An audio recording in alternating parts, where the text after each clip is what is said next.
I'll go at everyone. Do it.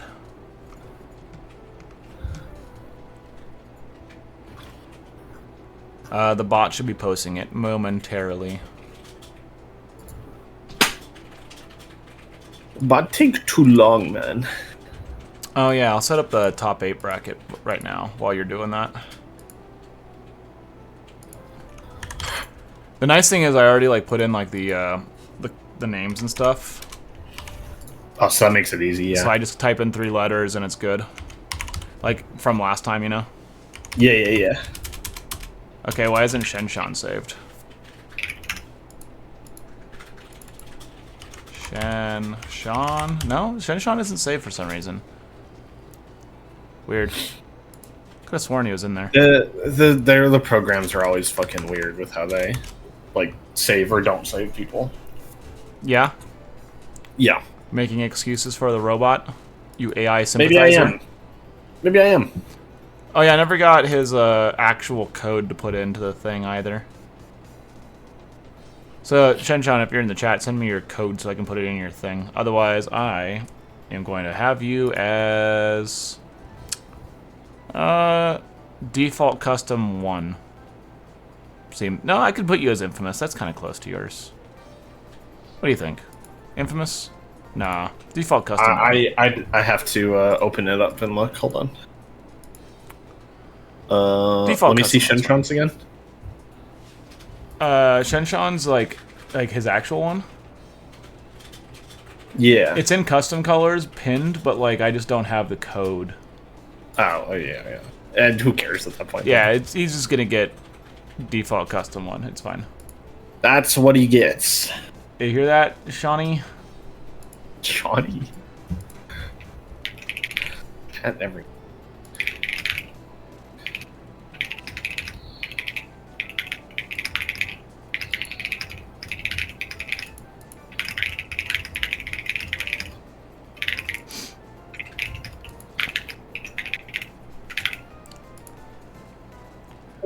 I've added over 400 people. Okay. Now let me do it because they don't listen to you. Fuck you. They do. Cool. I guess I'll go post it in the MLG server too.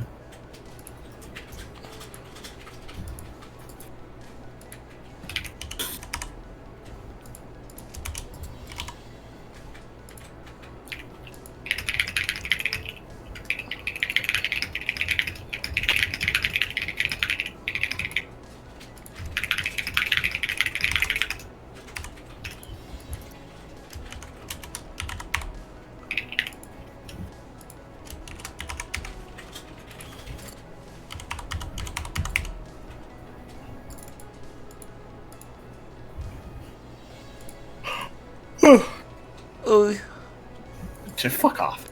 I hate you. I'm sorry, that was uncalled for. It was, but I'm used to the abuse from you at this point, so. You deserve it.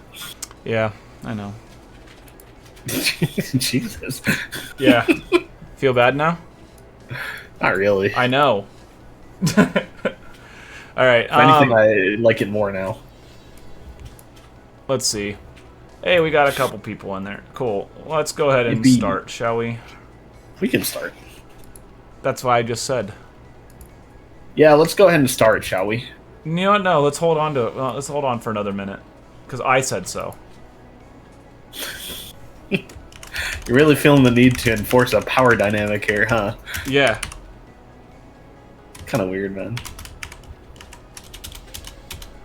Well, don't test me. I'm sorry, Daddy. We can proceed with the stream at your leisure. It is my leisure. Oh. Ooh. Okay, so yeah, we're gonna... This is a 9-person bracket. I was gonna say 8, but Matadorf actually DQ'd in winners and didn't DQ in losers. So, we're gonna go ahead and start off in the winners' quarters. Got myself, SBS, and Plastic Dinos here.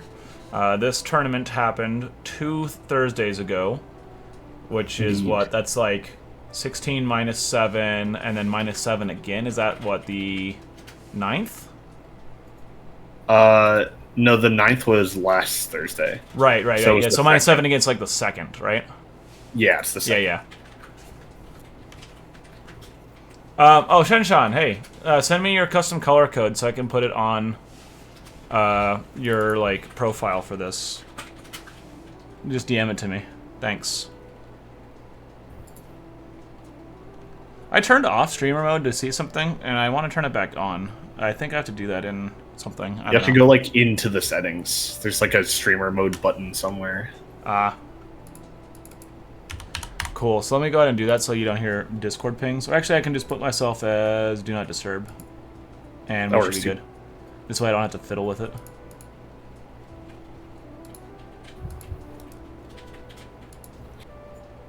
Oh, he didn't DM it. Oh, that's not a DM, but okay, thank you. These Zoomers, dude.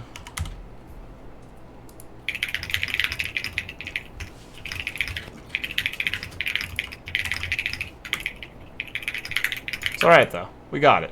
Cool. Sweet. So yeah, we are going to be starting with Stro versus CPU 0. Contrary to the image, just because I was hoping to get that little Cody code. He's not very good with technology. Doesn't know computers. Yeah, I know. I have a lot of coworkers like him.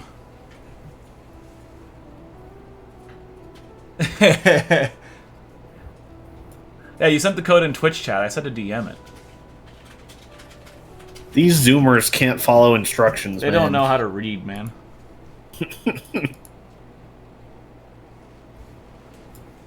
The chat will never know I'm also technically a Zoomer. Alright, yeah. So, anyway, this was 2 Thursdays ago. We had you as the 1 seed, Stro as the 2 seed. Yes. Shenshan as the 3rd, Zora as the 4th, Farbanti as the 5th. And then we had Fatty as the 6th, which is the first time he's been in a tournament in forever, so that was pretty exciting. CPU 0 is 7, and then Num Nums and Matadorf as 8, 9. We're going to go ahead and start off in the winner's quarters. Stro versus CPU 0. Which, these two play all the time in Rivals 2, but I think this is the first time they've ever played in 1. That's kind of funny, actually. Yeah. That Nair Tipper hitting there was actually pretty funny. I think CPU must have had to start a jump or something to get that hit by the Nair Tipper through the platform like that. Yeah, that would make sense. He does kind of have a tendency, like a lot of Rivals players, honestly, has a tendency to like jump out at disadvantage. But especially if you're Abso, that's a painful habit. Yeah, for sure. Your jump is like frame 700. Well, your jump squat is 5 frames, so your jump is frame 6. Do you have to run everything? Yeah. Fair enough. I mean, like, at least you own it, I guess. Yeah, dude. But yeah, it's kind of funny because Stro plays Clarin in Rivals 2 as well, and didn't used to play Clarin in Rivals 1, but has been picking it up. So the Nightmare Sword Cat is now following Patrick into Rivals 1 as well. Yeah, it's also, like, their Clarin is, like, kind of unique and pretty good already, because, like, Stro's learning a lot of the Rivals 1 Clarin stuff. Yeah. But it's, like, Rivals 2 Clarin, oh god, the Absa. That's a classic Absa combo, but, like, the only reason I'm, like, kind of popping off is because CPU 0 doesn't normally do this. Yeah, he's still fairly new to Rivals 1, yeah. So. That's kind of sick. Anyway, as you're saying. Oh yeah, Rivals 2 Clarin, like, everything transfers over, except for obviously the neutral B shit, because that doesn't exist. I mean, the punish game is pretty different, though. The punish game is different, but, like, you can do everything that you do in Rivals 2 in Rivals 1, but you can't do everything that you do in Rivals 1 in Rivals 2. Yeah, that makes sense. Yeah. So, it's been interesting to see, like, Stro, like, plays the R2 Clarin, but then, like, is learning all of the R1 specific stuff, and it's pretty sick. Ooh, big cloud pop into back air, punishing the overextension off stage. Pretty nice by CPU there. I will say with how Stro's been playing since they picked up Rivals 1, Even taking a game, pretty damn good. Yeah, no, that's awesome because yeah, Stro beat a couple really strong players. I think Shenshan and someone else last bracket, but you know has got wins on Breadstick, multiple wins on Shenshan, wins on like I don't remember if they beat Farbanti or not, but I am not sure if they played. And yet. I don't know. I don't remember if they. I don't think they beat Zora recently, but historically has obviously. But like, yeah. And either way, like Shenshan is like one of like top 5-ish. Oh yes, I think Stro also beat. Stro beat Ash at the monthly. Ash, that's who it was. I was gonna say it wasn't Caraxis, it was Ash, and Ash is typically like a top 5er in our scene. Yeah, he's like our top 5 gatekeeper. But yeah, I think at the Lumber Smash, Stro lost to me and Caraxis, but beat Shenshan and Ash, which are both very strong wins. I don't know if Stro lost to Caraxis. I think they lost to Chompers. Yeah, they just said it in chat. They lost to Chompers. They lost to Chompers? Oh, okay. Yeah. Okay, well, Caraxis got 4th, so that's why I was thinking about that. I mean, yeah, that does make sense. Oh, Caraxis... Who else did Caraxis beat? Caraxis beat Ash and Parker. Parker and winners, but I was thinking like who Caraxis beat in losers quarters, but it doesn't really matter right now. I'm pretty sure it was.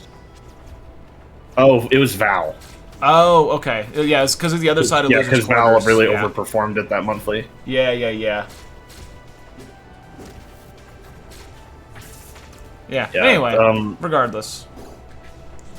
Spirit Tree Stro has been picking all the Clarion classics, so. Yeah, that was not a lot to say about that, even though we weren't even like talking about it very much. It's just that's a Clarion stage. I think Absa actually is technically better there than Clarion, but I mean you gotta know how to fight Clarion, otherwise she's just gonna blow you up. Yeah, I think also like if you are like still kind of new to Absa and struggling with some of the edge guard stuff against like Clarion, then that stage is kind of a nightmare for you. Yeah, for sure. I do like that Pat is trying the Tempest pick here, because I think he knows that he's supposed to camp the side plat. But Stro's running away with this lead right now, which is not ideal. Oh, hey, could you do the bracket command thing? Because right now it's showing the Wasteland Warriors, which is actually tomorrow's bracket. I forgot. All good. I did too. Yeah, big parry. Yeah. Only 56%. I should have a GRL command, but I'll do that later. Oh yeah, GRL command would be good. I would love to be there tomorrow, but I will not, unfortunately. But I'm excited to see that Shenshan will be. Oh, is Shen signed up now? The last time I checked, the only rivals. Oh, did he just say? Okay. Yeah. Last I checked, it was right when I posted it, but the only 2 people that were signed up for Rivals 1 were me and Zoro. Oh yeah, there's only like 4 people total for the whole bracket, because it's like a free to enter everybody bracket. signs up so late, man. Yeah, free to enter brackets, pay at venue or whatever, just people sign up when towards the end. But yeah. Oh god, that side B catch. Not gonna quite do it. Absa bringing Clarion to the stage also makes sense, because like Absa loves the stage, but this is also one of Clarion's like big counterpick stages as well. And I think especially if you're not super used to the matchup, you kind of want to avoid giving Clarion the like better recovery options of this overhanging platforms. Yeah, absolutely, because like you kind of, if you don't know how to deal with her recovery, then you kind of just make her not have like a huge weakness in the matchup. Right, because like this, like even with like her recovery getting buffed on these side platform stages, if you know how to deal with it, it doesn't affect the matchup too much. But if you don't know how to deal with it, it's actually a fucking huge deal. Like if you already struggle a little bit, then like giving her the side platforms means she's always going to recover and you'll never stop her. Yeah, and Stro's definitely been putting in a little work to learn this Absa character, because they used to get 25th every tournament to Absa. True. So they were sick of it. I mean, who doesn't get 25th to Absa? Not me. So you do. Because I said who doesn't, and you said not me. Fuck off. Yeah, double negative, moron. You're a double negative upon my life. Yeah. I'm okay with that. Getting that nice little back air, but death percent right now for the man, the myth, the Pat. Yeah. He did kind of bring it back, though. Yeah, no, this is a much closer game than it looked like after the first 2 stocks, for sure. But the turnaround forward strong, that move That's is the like, strongest move in the game, dude. with so little like hit pause on the sour, it's like sometimes kind of hard to react to the hit pause, especially online. But like, that's like one of those moves that like, if you're not like on top of it, you just kind of die. Yeah, it can definitely catch you by surprise. And Pat was surprised, I think. He's getting kind of aggressive with these Absa approaches. Yeah, this matchup like is a really weird one where that should do it. Yep. Oh no. Yeah, if Stro actually like DI'd out on like the second one there, it would have been even easier to follow up on, because like after the first DI in, you're just kind of dead. Yeah, and you hope that maybe the Absa over jumps you and like reverses a sour hit or something. But yeah, you just have to make her fuck up best you can. Yeah, but what I was gonna say is this matchup is all like whoever gets the first stock has such a massive advantage in this matchup. It's like it's kind of even-ish in first stock, and then it goes to like a 60-40 either direction based on which character gets the first stock. Yeah, they have to actually utilize that lead to camp the shit out of the other player. So. Right, and Stro realizing that Pat went into a little bit of like wall out with projectiles mode, and you just can't really super do that unless you're being like really, really dedicated on like mixing up your clouds. Because Stro just went for a couple parries in a row, eventually found one, then gets the parry punish for the kill. Yeah, it's one of those things where it's like it's pretty low risk to go for the cloud parry unless Absa is like right next to you. So right. You have to be super careful with throwing them out. Mixing up, throwing it in front of the opponent, throwing it behind the opponent, throwing it at the opponent. And one thing that like I talked to Cake Assault years and years ago about this, back when it was still like the Cake Penguin Classic. He just said that he tries to parry every single cloud. He doesn't care. Like if he gets hit by the cloud and it's like at a reasonable distance, he just goes for the parry, because the worst thing is he takes like a few percent, and then if he gets the parry though, hot dog, here comes a combo. Here comes the down strong. Yeah. Especially like Absa just dies at low percents, you know? I absolutely agree with him, because like unless Absa is close enough where if you miss the parry she can fall on you with like a fair or a bear or something, like just go for it. Like you take a couple percent from cloud and then she has to do it again. So and right there, Stro getting the parry on Thunderline instead, and Thunderline's another one that like throwing out randomly can be kind of good, but like you'll see like a lot of the top Absas throw out Thunderline that like if it's an easily parryable one, they'll be like off stage so they can wall jump afterwards, right? But Stro just gets the immediate parry after like kind of getting 114% in that second stock to make up the deficit, and then at 0% gets the Thunderline parry and just instantly kills and ties the game, and now we're back to like what is essentially an even matchup. Yeah, I feel like the improvement's definitely showing in this game, Pat, so far.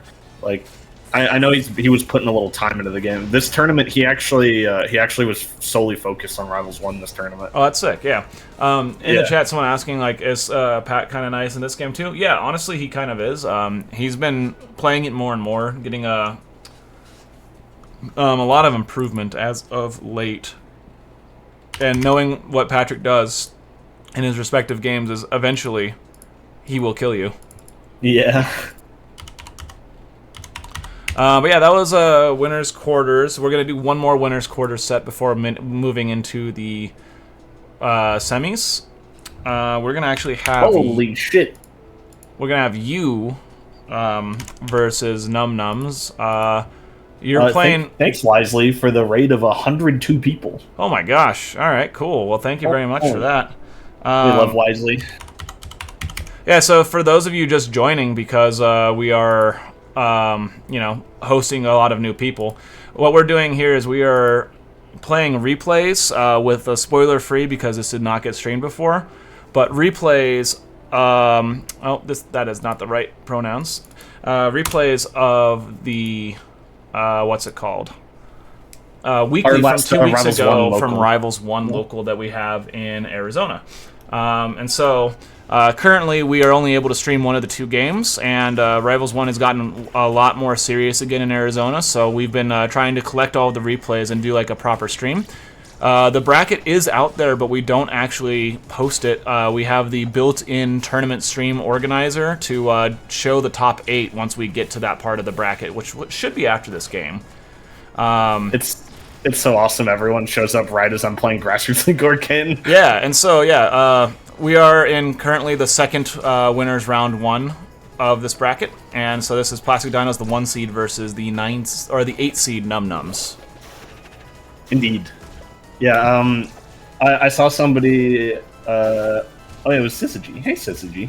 I saw you say something about me playing Orcane. I play random characters all the time in bracket. I am still acquiring main. Yeah, for sure. At the big monthlies, especially like the ones that have me and Chompers in attendance, Dinos typically plays the Clarin.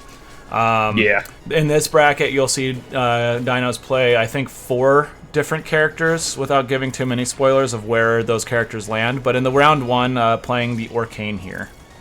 Yeah, I believe I put a different character every set. Yeah, that's what it looks like on the actual bracket itself.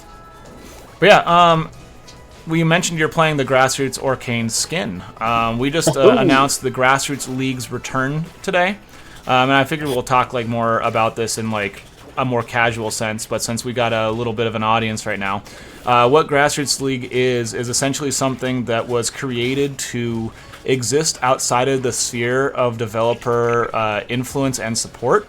Because back in 2019, when the first Grassroots League existed, pre-COVID, we knew that the developer support would be waning for Rivals 1, and we wanted to create something that was by the community for the community. And so we put together a coalition of events using trios and brackets from around the country, and have a little bit of a league. We kind of like RCS and R2CS style in terms of point system. The revival of it, I recently am no longer part of the Rivals dev team, so I'm helping spearhead it with Plastic Dinos here. But the revival of it, we're doing a smaller version just for this year because we wanted to get it out the door. But what's going to happen is guaranteed one person on the league leaderboard is going to get $500 voucher to travel to Heatwave 9, which is October. And then we are launching a shop very soon, which actually the developers of Aether Studios are nice enough to give us a little bit of a care package, so we'll have some skins in there as well for Rivals 1. But every $300 that we raise, 100% of the profits going to the contribution. Every $300 that we raise will be going to flying another player out to the Heatwave 9 Rivals 1 tournament. So yeah, keep an eye out. We just announced it yesterday. It's going to be really exciting. I'm so glad that we actually had the time to bring it back this year. Yeah, we totally expect this year to be a pretty simple league with not too many things, but we have a form for you to put in your own tournament, and we might be able to add it based on timing and all that fun stuff. But next year, beginning of the calendar year, after Heatwave ends, we'll be working on the actual new season. This season's called Geophytes, which is just a word for a plant that has the ability to store energy and come back when needed, essentially, which is kind of poetic for our situation as Rivals 1 players. But a fun theme. Yeah, it's a fun theme, but we didn't give it a season number because we wanted to do it much bigger at the beginning of 2027, so you can expect a little bit more of a organized league at the beginning of calendar year, which is exciting. It really was the perfect time. Yeah. Grassroots League Arcade. We also have our first tournament of the league happening this weekend. Registration is still open for that tournament until about noon Eastern tomorrow. And that is going to be the Full Stack tournament series. I think it's Full Stack 3. They have 52. 3, April 18th. Yes, they have 52 entrants for Rivals 1, and I believe they're at 47-ish for Rivals 2, last I checked. But they are a entirely grassroots tournament with one of the biggest Rivals 1 tournaments that has happened in recent years. It is certainly the biggest of 2026 so far. So definitely want to tune into that. Players like Cheese Potato and ZB are signed up for that, as well as a lot of the new guard. But if you know like them from like the old times, Cheese Potato hasn't really been entering a lot of Rivals 1 brackets until now. So that's going to be really exciting to see like kind of how these players stack up against the new guard of Rivals 1. It's beautiful to see, honestly. Indeed. I missed it. But yeah, looking at the bracket right now, this is like I said, this is the 1 seed versus the 8 seed. So you are doing a little bit of some teaching here with Orcane Down Tilt. Yeah, I especially with some of the newer players, I ask them who they want practice against. So doing some Orcane teaching here, because our Orcanes unfortunately don't get to play too frequently. So yeah. Someone just asked if there's a Zetterburn still around. Danzello did actually enter the last Hitfall, the 4.5. Other than that... Danzello is still around, yes, for sure. Other than that, what Zetterburns would you recommend players watch? I'm still learning a lot of the newer players. I mean, I still play a lot of Zetterburn. I don't know that there's many, like... Oh, there's... Real Man played Zetterburn. Oh yeah, Real Man. Real Man's a really good one that you can watch. That's a player out of MDVA. He's gotten a few pretty good results as of last year. But yeah, so check them out for sure. But we are going to go into our top 8 now. We have you versus Farbonti, which we were unfortunately not going to be showing that set. Just because we only have one of the replays. But we're going to move into the Shenshan versus Stro set right now, which is going to be the second winner's semi set. And then after that, we'll be watching the losers quarters. We're going to jump ahead and skip the losers top 8 first rounds. Sounds good to me.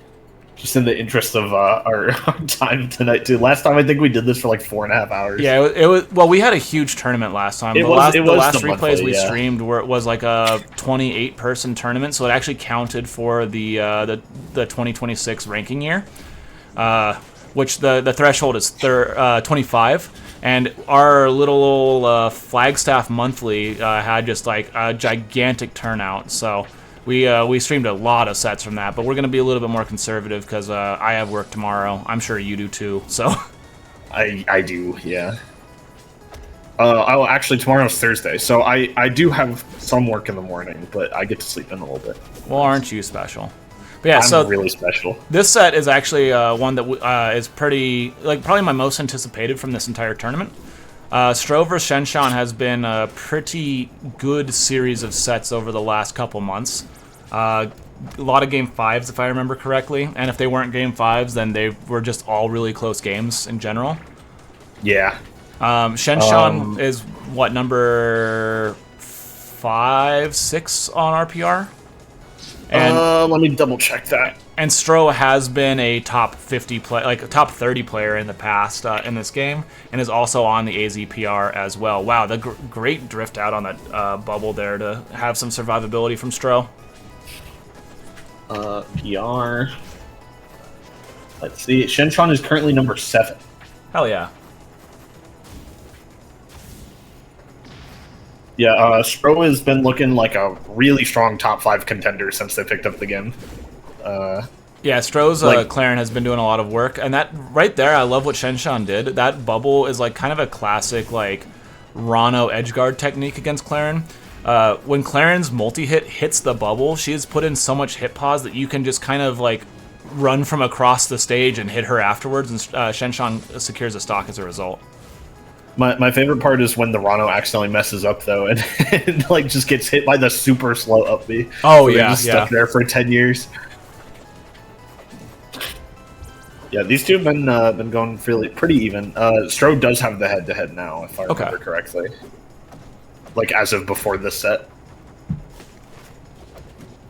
Not to spoil, of course. Oh yeah, the head-to-head before the set doesn't really mean too much because they've gone back and forth a little. Oh, okay. Yeah. I love that. Head. That double jump nair just catching the little bit of a stall from Shenshan down and like Shenshan typically like puts bubble out, and like this has been like his like kind of Achilles heel in some matchups. He does like the bubble at the same spot too much, but that was a really low bubble to get punished for. That one almost felt bad.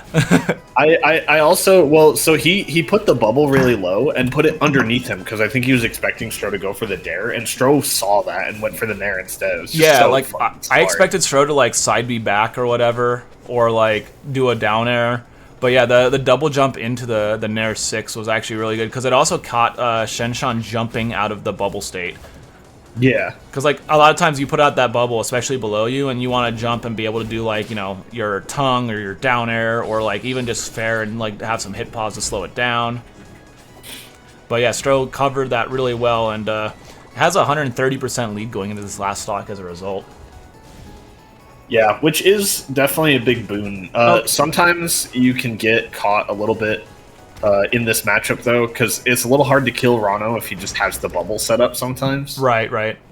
So the high percent kind of becomes really bad for you, actually. You're really aiming for, like, the... You feel like Raster in this matchup, where you're aiming for, like, the 80 to, like, 110% range. Finding the kill at 150 with the down strong, though. Yeah, that was a good little finisher there. Stro had a lot of life left on that one, so we're going to go into game 2 now. And this is our winner semis on the other side. You versus Farbonti, we won't be able to stream. What happened in that one is you won that with Zetterburn 3-1. Speaking of, like, someone asking if there was any Zetters they could watch. But, I wonder what happened to those replays, because they definitely should be there. There was one of them that I was given. So, that's like, really weird. Yeah, I don't know. The capture may have just been too late on it or something. I don't know. Yeah, maybe Parker just accidentally missed the first two. Yeah, no big deal. But we are in game 2 here, and the first stock has gone very quickly from Stro. Shenshan, yeah. Sometimes you just do that as Rano, man. Sometimes Shen's got the fucking punish game too, dude. Like he definitely will make you hurt. Also, this stage is pretty tough in the matchup, but it is unfortunately one you kind of just have to let happen. Yeah, absolutely. Like Clarin has one of the worst recoveries. This character is really good at edge guarding her, and half the time this stage is just Endless Abyss, just FD. So you have nowhere to mix up your recovery as long as Shen can, like, manage to play around where the platform is and get you on the other side. Which, honestly, as Rano, not really, like, a huge ask, because he can kind of, like, force you to go to whichever side of the stage he wants you to be on. Yeah, I think Rano has just a lot of ways to just react to your DI and kind of, like, gain the stage position he wants. Yeah, and right now, that's a great tech wave line, just classic. But yeah, like, Shenshan was playing from behind most of that first game, and having a 3-stock to 1 lead is pretty good. And a tech double jump wave line on the top platform. That was clean. He's gotten really good at those, man. Yeah, he's gotten really good at the tech wavelines, and also whenever I play him now, he's been practicing. He's been practicing exactly that, doing triangle lands through Clarin, especially her up B, and as you can see, it's paying off. Yeah, so. Ties it up 1-1 with a 3-stock in game 2. That's kind of crazy given what we just saw in game 1.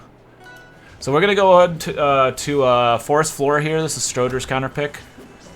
Bigger side blast zones, shorter top blast zone, and a higher, as in smaller, bottom blast zone. Yeah, this is pretty neutral in the matchup. Yeah, I feel like Rano's really like this stage as well, just because like the platform like locations seem like really advantageous for like Rano to retreat to and kind of like do a circle, like exactly that, like dash back and then jump on the platform and with punish, right? Yeah, he definitely does like the stage positioning. I think Clarin likes the stage well enough, though. Like, it's never one that I'm like, oh, fuck, they're taking me to Forest Floor, you know? Right, yeah, like, it is good for both characters. I think the bigger side blast zones might help Stro a little bit, like, not die to the forward airs and, like, be able to drift out a little bit more on the back airs, you know? I also think because, like, the way that Stro has been aiming to kill most of the time has been like with up strong or down strong confirms, like the smaller vertical blast zone is going to help a lot, whereas Shenshan I think is almost always killed on the edge guard so far. Right, yeah. And like one thing that like Jules Veil did. Oh, Shenshan whiffing that one, unfortunately. But one thing Jules Veil did is gave Shenshan the overhanging platform to either extend or just threaten deeper off stage and force some recoveries that are really disadvantageous for Stro. 204, dude. All right, there it is. Stro even DI'd the bubble. Yeah, Stro DI'd like as far left as possible, but that 200% could not even like move like more than a pixel before dying off the top. Yeah, that was that would have been feeling pretty bad if you were Shenshan there. Yeah, so the bubble can definitely work against you sometimes. Yeah, that stock went a bit longer than it should have because Shenshan had those like forward strong like misinputs after the parry. But ends up getting the first one anyway, and the percent build and like the patience in this has been really, really, really good. And yeah, there it is. If you don't tech that up special from Rano in this game, you just die because up special you bounce off the wall, and he just wall jump fairs you. It doesn't matter which character you are. And you know, I normally don't give Rano any praise for DIing into the bubble, but that first one was really good because it was kind of like a hard spot. Like it was a long distance to travel to get to that bubble. It was one of those kind of deceptive ones where like you're not really concerned about it as the opponent, but the Rano knows that he can make it there, you know. Yeah, and down air on the return. Such a high percent gets forward stronged into the second bubble and dies while in the bubble off the side, which is pretty funny. It's like killing an Edelus that has ice armor. It's just always so satisfying. It's like, yeah, you're dead anyway. Fuck off. It's just, it feels good because it's like you're deleting 7 stocks at once. Mm-hmm. The great evil's been defeated. Literally. Chomper's sad face in the chat. I'm sorry, Boo Bear. Shenshan in chat saying that what he uses bubble for a lot now on the edge guard is if he puts out the bubble and throws out a tongue, players hitting the bubble, like their extra hit pause, can cover the like the end lag of his tongue, if I'm reading that correctly, which is a neat way to do it, especially in this matchup where we mentioned like the Clarin up special just has a billion years of hit pause on bubble. Yeah. And that was clinical. That game 3 was very strong.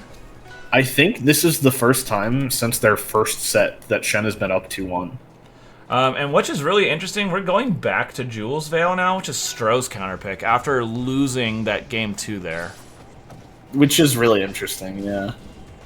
I wonder if Stro felt like they were kind of getting owned by the circle camping on the platforms, maybe. Oh. That is unlucky. Well, throw out what we were going to talk about. Shenshan died very early in this game, so now, if there's ever a player that's very smart and knows how to play with a lead, it's Schroeder. Yeah, this is definitely one of them. Yeah. Also, Stro said in the chat, Jules' comfort pick. Yeah, and that makes sense. So, like, one thing we've seen from this set is that first stock has dictated who's won every game, because Shenshan's also played with the lead very well. We saw him eventually get like a 200% kill against Stro, and then build another 70 or 80 before losing his first on that game 4 or game 3. And yeah. We're seeing very similar shades from Stroder right now as well. Ooh, just really doing a lot of work with the tech wavelands this set. Gets a stock off of it, honestly. That's crazy. The tech waveland and then like catches a DI in on forward tilt after that like jab combo, and finds an up strong to even out the stocks. You can kind of see a little bit of what I was talking about earlier with like almost like the Marthritis in this matchup too, because it's like you get to a point where it's like you have to find one of your really strong like tipper moves to kill, like one of your strong attacks. But then the bubble can still save him anyway, so it's like you kind of have to find the percent before he like puts out the bubble, you know? Right, and like you see that there, Stro getting the raw tipper down strong, like using a really good movement to find it. But like if that's how you're having to find your stocks as Clarin, it can be really, really scary in this matchup because like, yeah, great call out on movement and stuff, but like if you can't find a confirm into the kill, then that's gonna be another like 3 or 4 neutral wins sometimes. Yeah, I kind of think of Rano and his bubble as the same as like Edelus and his ice armor, where like you really want to find the kill when he's at like 80%, because that's right before he feels the need to actually like put down or like try and get the armor, you know? Right, yeah. Bubble. Yeah, because now that right side of the stage, until Stro got launched into it, was kind of just like off limits for combos. Yeah, that needle boost almost fucking got him, by the way. Yeah, it did almost get him, but then Stro catching the down kick from up special and tying up the set 2-2. We're going into game 5er. This one's going to be on a new stage, Ethereal Gates, which is going to be Shenshan's counter pick. Which is really interesting. Maybe this is just me. I don't know that I'd be like looking for this stage as Thorano. Like, I wonder what Shen sees in it, because I think the stage is great in this matchup specifically. Because half the time it is Blazing Hideout, and the thing is, like, the blast zones are so advantageous for Rano that like Clarin has to deal with gigantic top and bottom blast zones, and if the Clarin has only been killing you off of like typically like raw interactions, it's gonna make those even more difficult here. Keep in mind, Stro just got like the game ender there off of a forward strong that reaches the platform. These platforms are too high for that. The only thing that Stro's going to get off of these platforms is tipper up tilts and then sour up strong, so nothing great there. And then anything that's just like a raw attack, these blast zones are so big that it's going to be like another like 15 to 20% sometimes that Rano can live. Yeah, that is a good point. I'm seeing the lines now. Yeah, when I used to like main Clarin, this was a stage that I typically liked to avoid if I could. It wasn't one that I was able to ban most of the time, but like against like characters like Edalus and some of the heavies, it was like my third ban essentially. Yeah, it's just one that you're just like, well, I have to leave it open. Yeah. Yeah, that's definitely, I think, one of Clarin's biggest weaknesses as a character in this game. It's just she's one of the few characters that I think actually has like a mostly bad stage spread. Yeah, when I play like as like Raster or even like as my Absa, I look at the stages and I'm like, yeah, I could go to any of these. I don't really care. If they leave this one open, I'm gonna go here because it's best for me. But like if they pick any of these, then like whatever, man. But like as Clarin, when I was playing her, it was like, well, I'm going to like be fighting for my life on these like 5 stages, so I'm gonna ban 3 of them, and then they're gonna counterpick me to one of those other 2. Yeah, it can be a rough life for her on the stage select screen sometimes, but Stro getting the tech there, Stro making good use of it. Yeah, that tech was really important because that could have that was something that Stro was missing earlier in the set, and given that they had a nice lead, could have just erased it immediately. Yeah. Missing the tongue, no bubble to cover it. Just barely. Yeah, and just some really good just defensive play, just being super patient and missing the punish there. Stro just went a little bit too forward with that side special. You know, the nice part about restreaming these is that, like, usually since we're not like saving things for stream, I'm usually playing when like other sets are going on. Yeah. So I didn't get to see this one. Right. Yeah. You missed some of the bangers when you're playing because of it. Exactly. And this one definitely has been a banger so far. Is going to live at 162. I think that kills on most of the other stages, which is a credit to the blast zones. Yeah, surviving again, kind of showing what you were talking about. Wow, 175. Holy fuck. Yeah, it's definitely a credit to the stage and the counter pick, like you were talking about earlier. I'm definitely seeing it after hearing you explain it and like kind of watching it in action a little bit. Yeah, and Shenshan gets an extra little nair, but ends up dying to the down strong. But completely even game and has actually taken the lead here in Game 5. This is a scary place to be, too, because the Rano has momentum, has a big lead, and you're off stage like in multiple times in the last few seconds. Like, it's so hard to find your footing again once Rano kind of gets in this groove. Yeah, like a Rano that's comfortable in his movement and comfortable on the stage is a dangerous Rano. Oh, I think if that sweet spot it might have killed. Oh, absolutely! If it sweet spotted, that was a kill. Stro in a really dangerous spot. 4 stacks of poison, 130%. Yeah, that Dacus going to catch the Whiffed Nair, and Shenshan moving on to winners finals, where since we're not going to be able to stream the other winner semi-side of you versus Farbanti, he will actually play against you once we get to that side of bracket. We are going to go ahead and check out our top 8 bracket. Like I said, we're skipping losers top 8 round 1. We're going to be moving into losers quarters now, and I think we're going to have Farbanti versus Fatty next. But we have you taking it 3-1 over Farbanti, Shenshan 3-2 over Stro, and then on loser's side, we saw CPU Zero earlier, loses to Fatty, and then Zora beating Num Nums, who we also saw earlier. So we're going to see 2 new players, actually 3 new players because we didn't see Farbanti play at all, and then another set at least with Stro before we finish up here. Wait, why is Fatty's icon the... Why is Fatty's icon the burrito? I clicked burrito Crag and that's what it chose. Wait, that's awesome. I like it. It is pretty cool, yeah.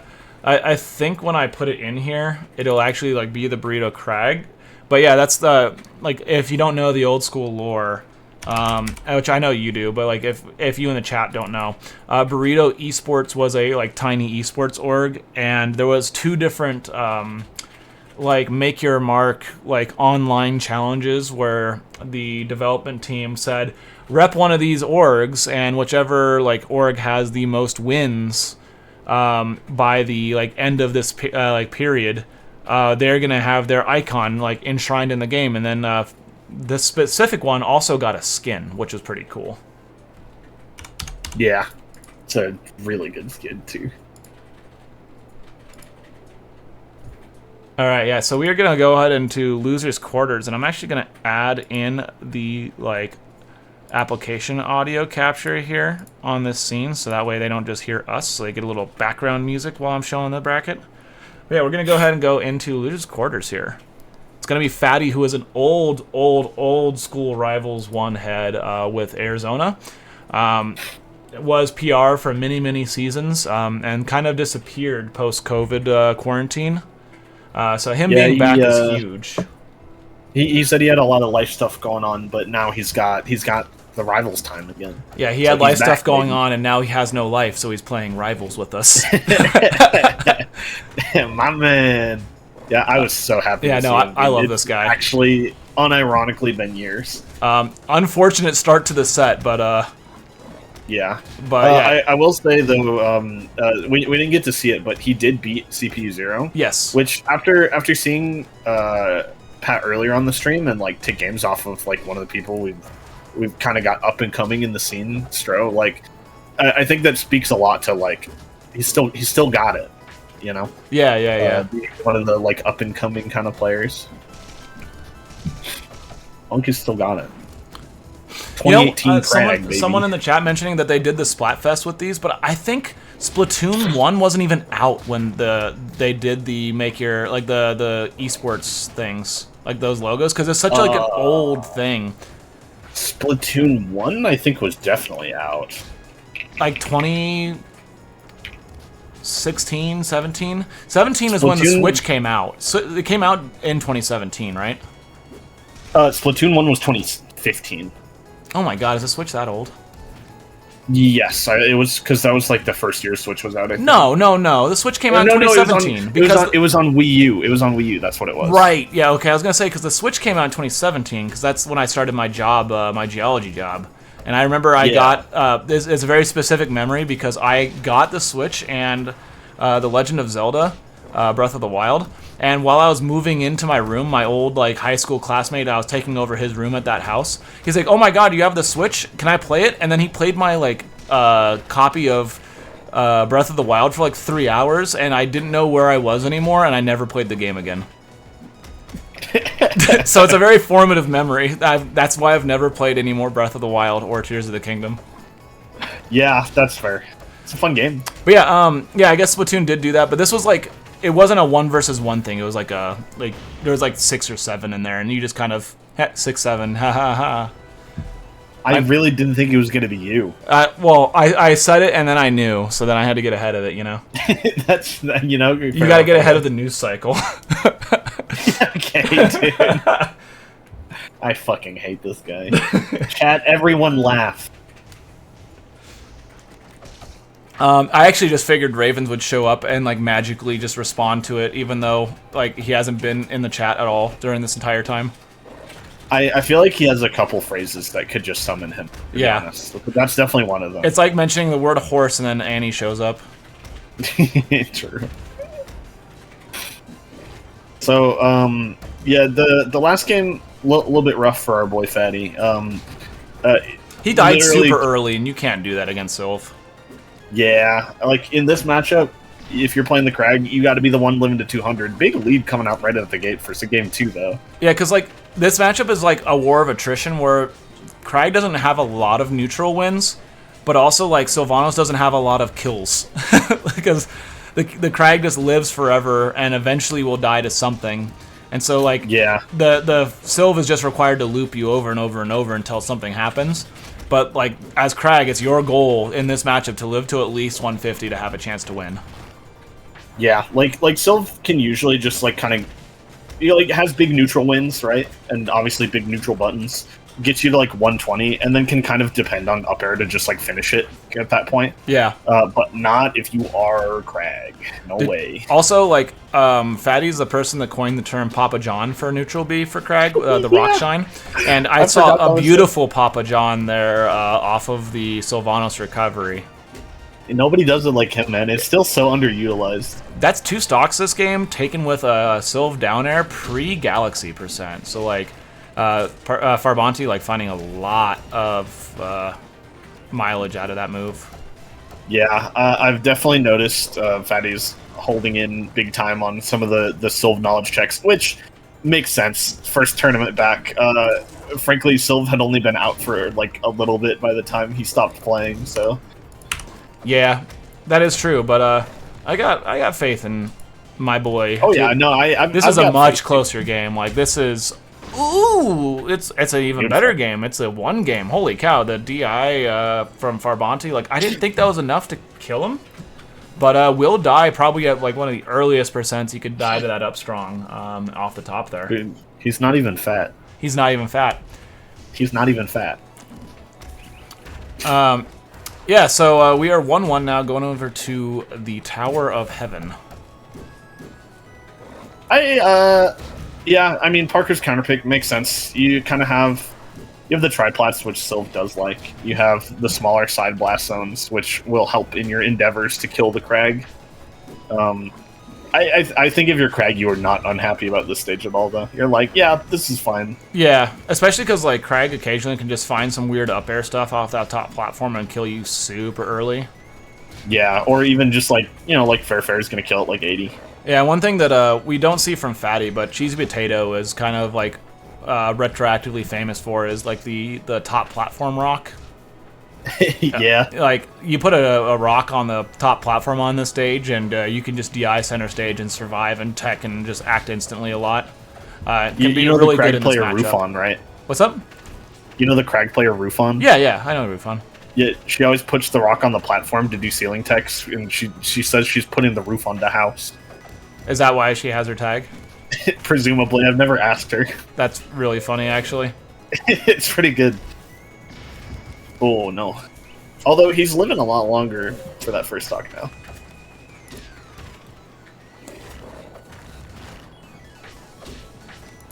I've received word that apparently that is where she gets her tag from. Ah, cool. A little bit of lore for you. A little bit of trivia for you in the chat. What's your angle here, man? Probably like 45 degrees. You're dumb. I hate this guy. I got a look from across the room for that one. Do you care if I give you the stink eye? Yeah, she's like, what the fuck's wrong with you? Yeah, so this is the Crag weight that I like to see. This is the 160% Crag that you need in this matchup, and oh my god, the charge.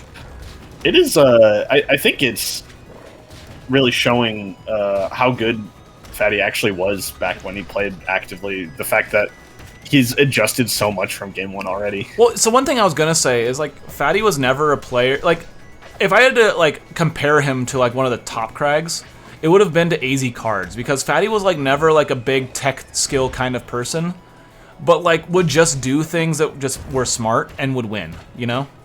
Yeah. Like yeah, he knows how to wave dash, and like AZ Cards didn't for a long time, but like Fatty just kind of like doesn't like wow you with tech skill. He just kind of is like, yeah, I know you're trying to recover, so I'm gonna dash back and down special, or like I'm gonna cover this with a rock, and then I'm gonna up air, and then you're gonna die. I mean, I guess it makes a lot of sense still too, though, right? Because like, I mean, you mentioned AZ Cards. That's an old school Crag, right? Like they learned how to play Crag back before we were doing all this crazy shit, right? Oh yeah, Fatty was one of the first like new injections of Rivals players that came for Rivals. It wasn't like a Smash player that like kind of like stopped playing Smash. He brought a lot of the players to our scene, because like he goes to this tournament that's like 4 people like really early on in AZ Rivals lifespan, and goes like, oh yeah, you know, I got like 3 other friends that play this game, and my jaw went like, what? Just like fucking hit the ground, dude. Man. And then fast forward, we had Chef Chompers, Sweet Lou, and Dad Kelly, and you name it all, because like, you know, Tomas was playing this game. God bless him. Yeah, so that game though, going to Farbanti, and we're I really like this stage as a Crag counter pick in this matchup, because I mentioned like you just want to live forever, and yeah, well, like Sylvanas is already going to cover every landing option you do, so like the small stage is not going to matter that much, but it makes it so much harder for like even a sweet spot fair to kill you off the side, because the side blast zone's so far away from the stage, and then the top blast zone, you're never dying, just period. I think generally I also really like this stage for Crag in the matchup. What I will say is that like Sylvanas kind of controls the entire stage at all times, which can be really hard to deal with sometimes. But I feel like he does that already in this matchup. Like when he gets a hit, he already does that in this matchup. Yeah, that's probably fair. I guess I don't even mean like necessarily when you're in disadvantage, though. I mean like in neutral. Like he can cover everywhere just in neutral. Yeah, but I guess my point is like I think it's like it. While that is scary for most characters to deal with, I think it doesn't affect Crag as much, because of just like how the matchup needs to go anyway. And also Crag like has so many recovery like options to like ways to cover recovery in this matchup, that like I think that him winning neutral here is more beneficial than him like getting snuffed out a little bit more in neutral. Yeah, I think that's probably fair. I definitely I can speak from some experience, my time playing Crag, that all Crag season. Like Parker would bring me here all the time, and I was definitely never upset about it. So. Yeah. And yeah, you see Fatty going like just doing down special whenever Farbanti's doing the up special into the stage. Like, isn't the most optimal, but it is a way to just guarantee some extra %. And Crag hits so hard that shit adds up really quick. Yeah, Silva's a big boy. He's gonna eat a lot of damage every time he gets hit. That was kind of crazy. It was 166%, dies to the up air, no galaxy. This is like right on the verge of being a game 5. Yeah, which is like the Farbanti Classic is going to game 5. True. By the way, Pajaro, you're our hero too. Oh yeah, much love to V Pajaro. Love you, buddy. Vamos. Going into game 5 here, we're on Troupple, which, like, I've never really understood this, but most Crags say they don't like this stage. I've heard the same. I don't know. I feel like, as far as, like, I don't really know what there is to hate about it. Yeah. Because, like, there's nothing really wrong with it. You like the triplats, you can cover stuff. I mean, I guess, like, it's a lot harder to catch people with, like, up strong on platform, which I guess he relies on sometimes, but I don't know. I've never had a problem with it. And also, I think Crag is one of the few characters that can just kind of edgeguard everyone on this stage anyway. Like, I don't think the overhanging platforms make, like, a huge difference. Yeah, like, I don't know why the Crags don't like it, but I do find myself taking Crags here if they leave it open. So, like, there's something to it, you know? Yeah, I just don't know what it is. Maybe it's like... If you're Crag, post in the chat and we'll flame you. Dude, shout out to Overgrown. Speaking of old things. Oh my god, the perfect Rivals 1 tournament. Yeah, for those that don't know, there was 40 players at this regional Overgrown in 2019. 0 of them confirmed, because I went through all of the data. Confirmed. I asked the people I didn't know. No, 0 Crags. Not even a single Crag game. Not even a single game of Crag was played at that tournament, and it was perfect.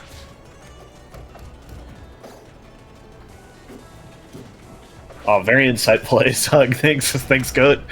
Wait, Steven said he's gonna flame you. Go ahead, bud. You're ugly. I'm just kidding, you're not. Dude! Be nice. Azar, are you coming to the local tomorrow? I haven't seen you in like 2 months because you've been in Wyoming or wherever the fuck. Oh, hell yeah, brother. Oh, sick.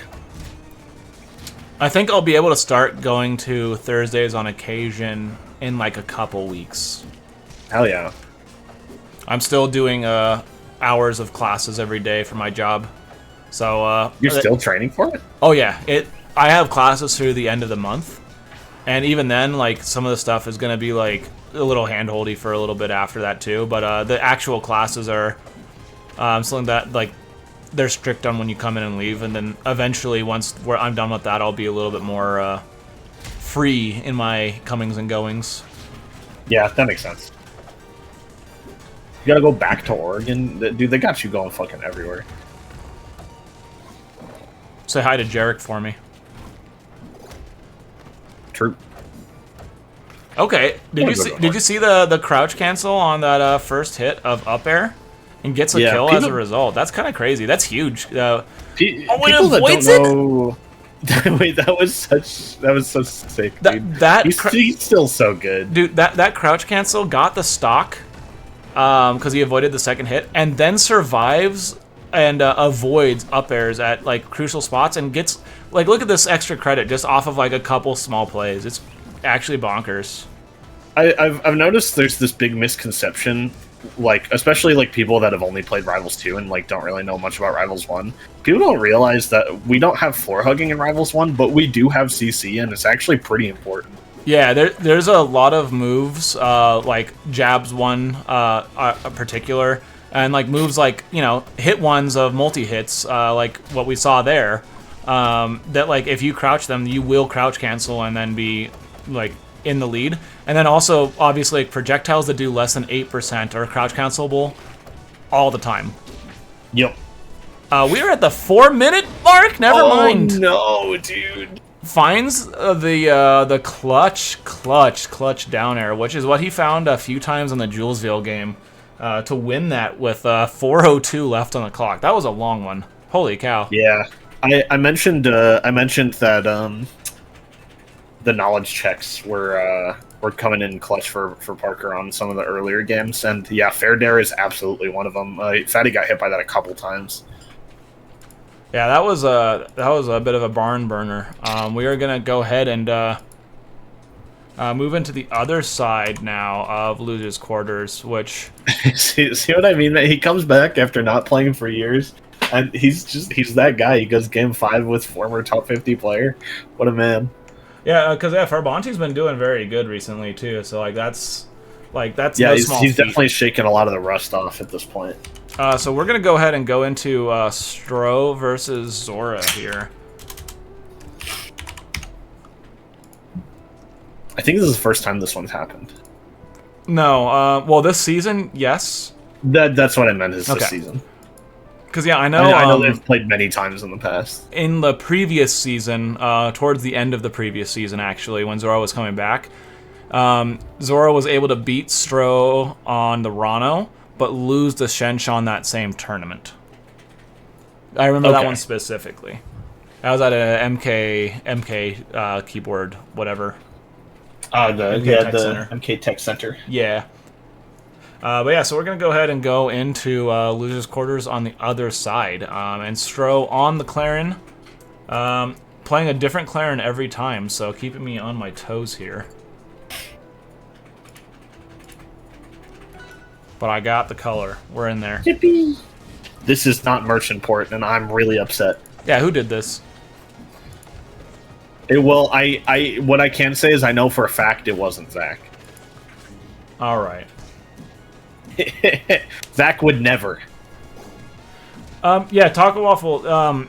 The game basically doesn't allow you to time people out. Like, it's an 8-minute clock for 3 stocks, which, like, we had 2 stock 6 minutes in Smash 4, and it's like, what, 3 stock 8 minutes in Ultimate?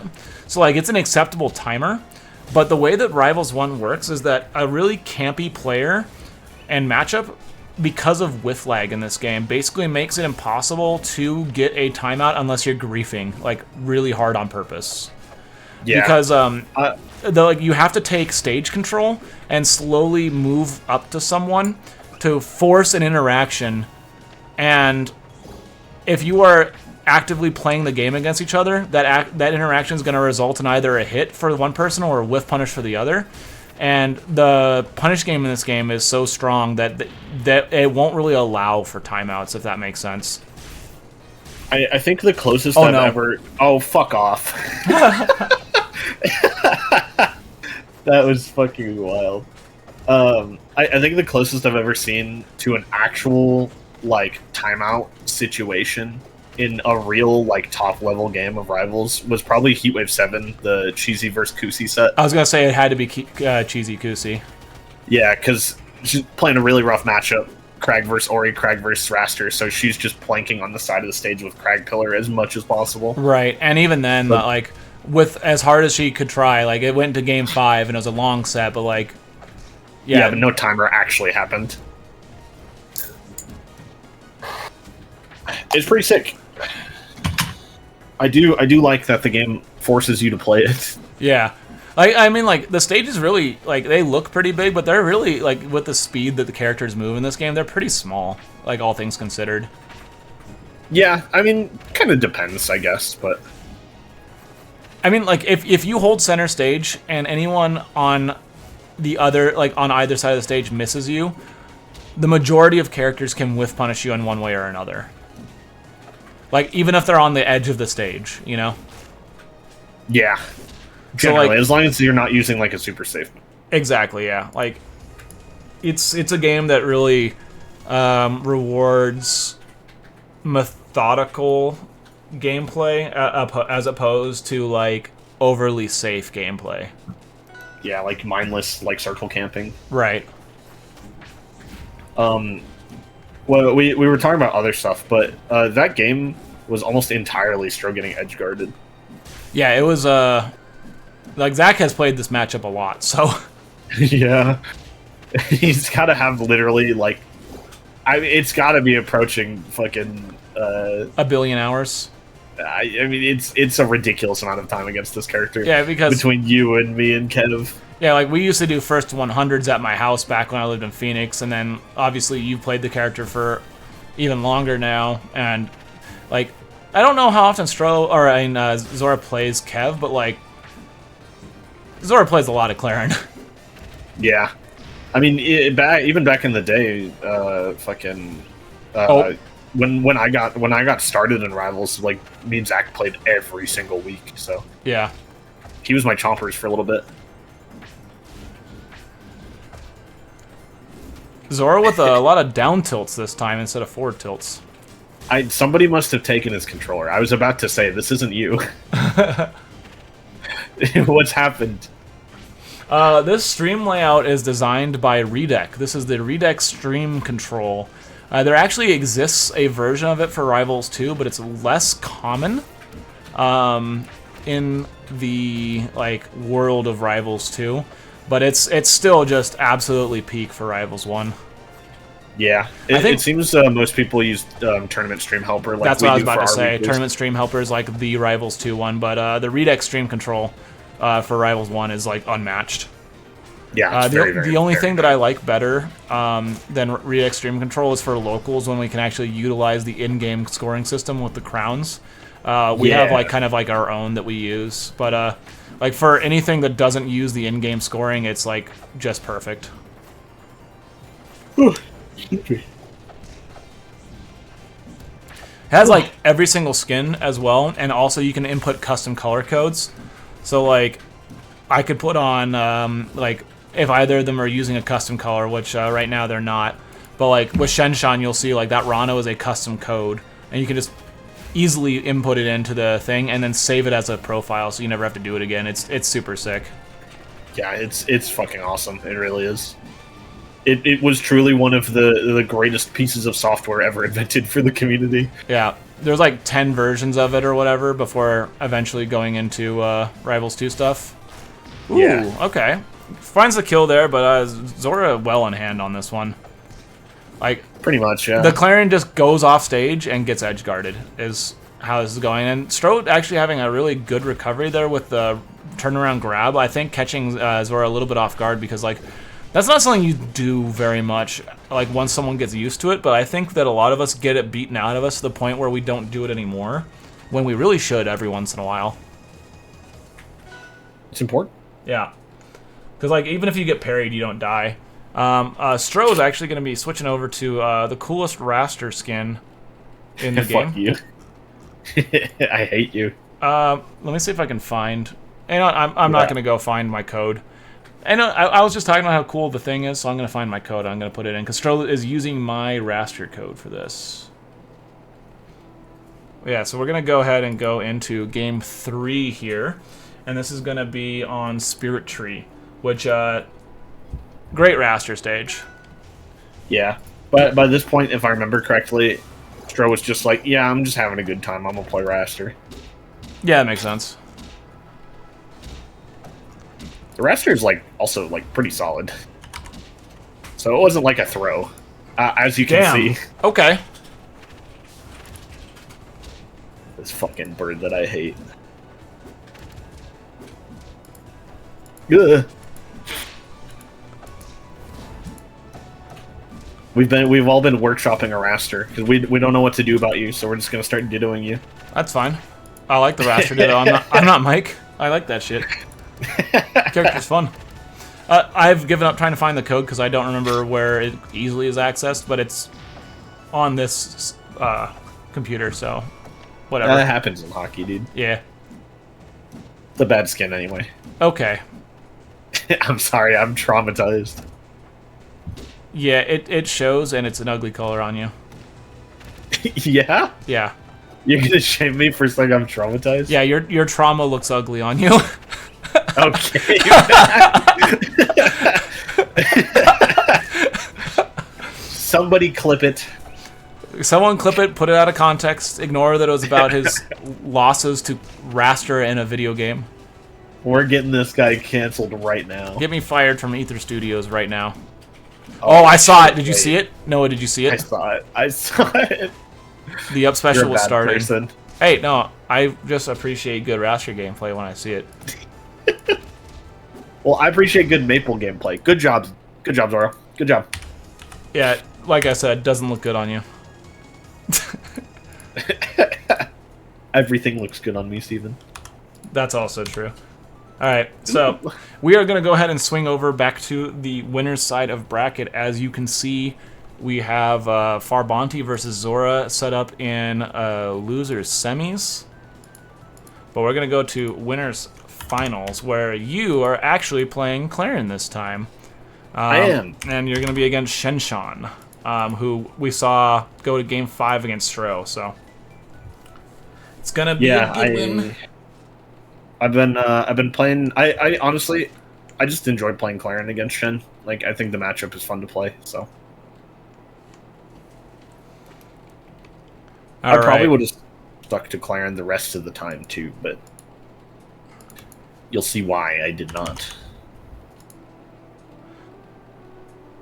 Oh, I don't have your custom color in here. You want to send me that? Yeah. I have you as the AZ one for some reason. I thought I sent it to you last time. Well, do it again. You're a rat. Alright, we're starting out on Merchant Port because we are good people, and it's not Swampy Estuary because we're good people. We love Merchant Port. The best starter stage. Yeah, when people say, like, yeah, I can start on Merchant, and they're like, can it be Swampy? And I say no, and I'm like, let's fucking strike. Get out of here. I don't do it for the stage layout. I do it for the vibes. You do it for the culture. Some people do it for the vine. I do it for the vibes. No one has said that in years, man. Yeah. That's a classic for you. You're welcome. I think this is my custom. This is in our DMs, so. Alright, thank you. I will update this right now. We'll see if it works. But yeah, me and Shen have played a lot over the course of the last couple months at this point. He seems to always find his way to me at least once. Except for when Chompers is around, I guess. Yeah, at the Lumber Smash tournament, Shenshan ended up losing to V-Strides and then Stro. So yes. he didn't have a chance to fight you. Also, unfortunate there. That was definitely the misinput of a lifetime. Yeah, it was definitely a big misinput. It was unfortunate, but happens in hockey. Indeed. I've been playing Shen a lot in friendlies also, kind of trying to like let him learn how to edge guard Claren better, because I think he kind of struggles with it sometimes. Yeah. That's part of why he's been doing a lot of the triangle dash stuff, especially through like Claren up B. Just triangle dashing through the up B so you can punish with like fair. Oh yeah. It's so good.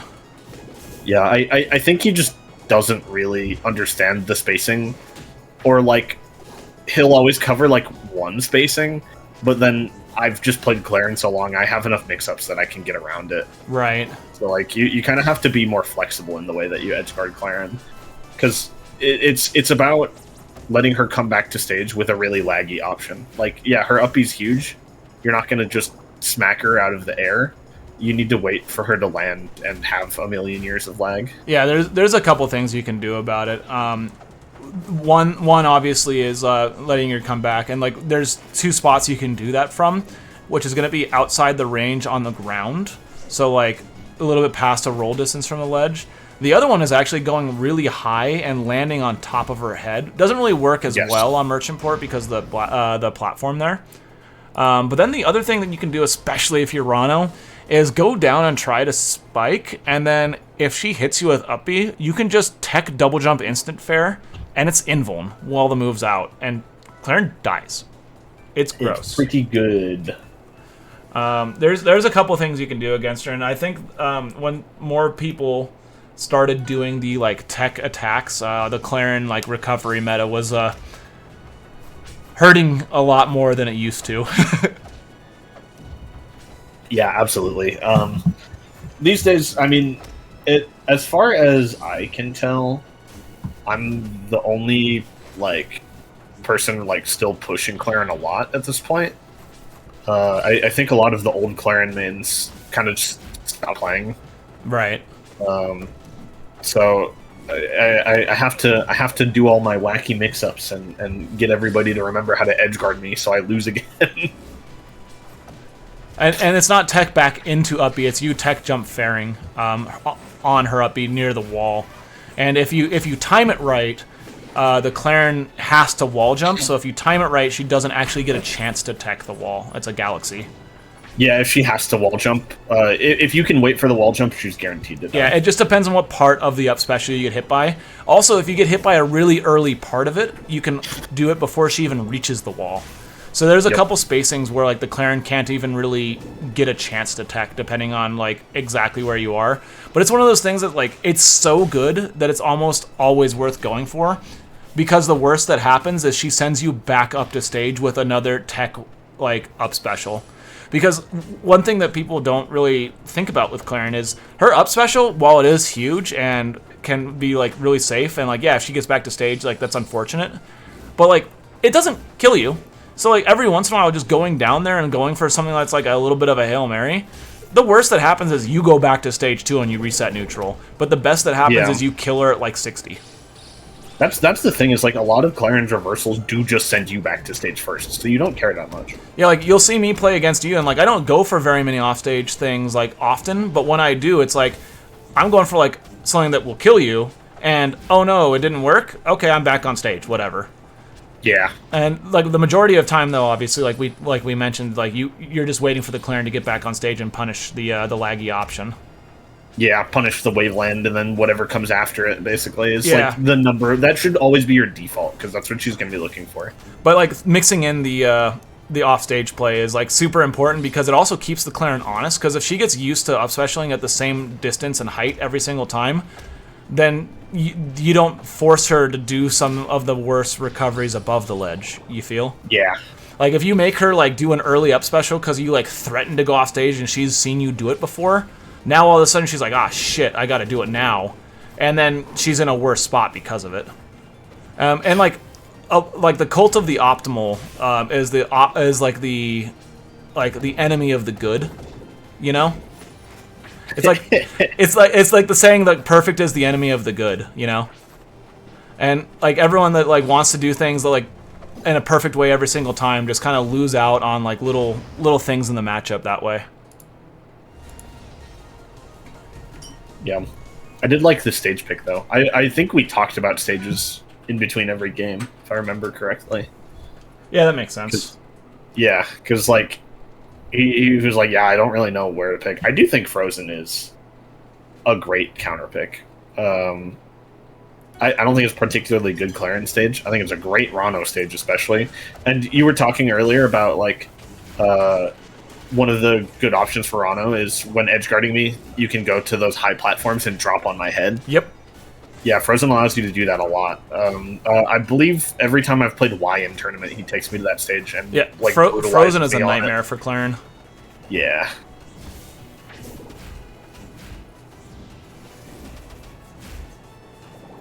I love this character so much. She's so fun.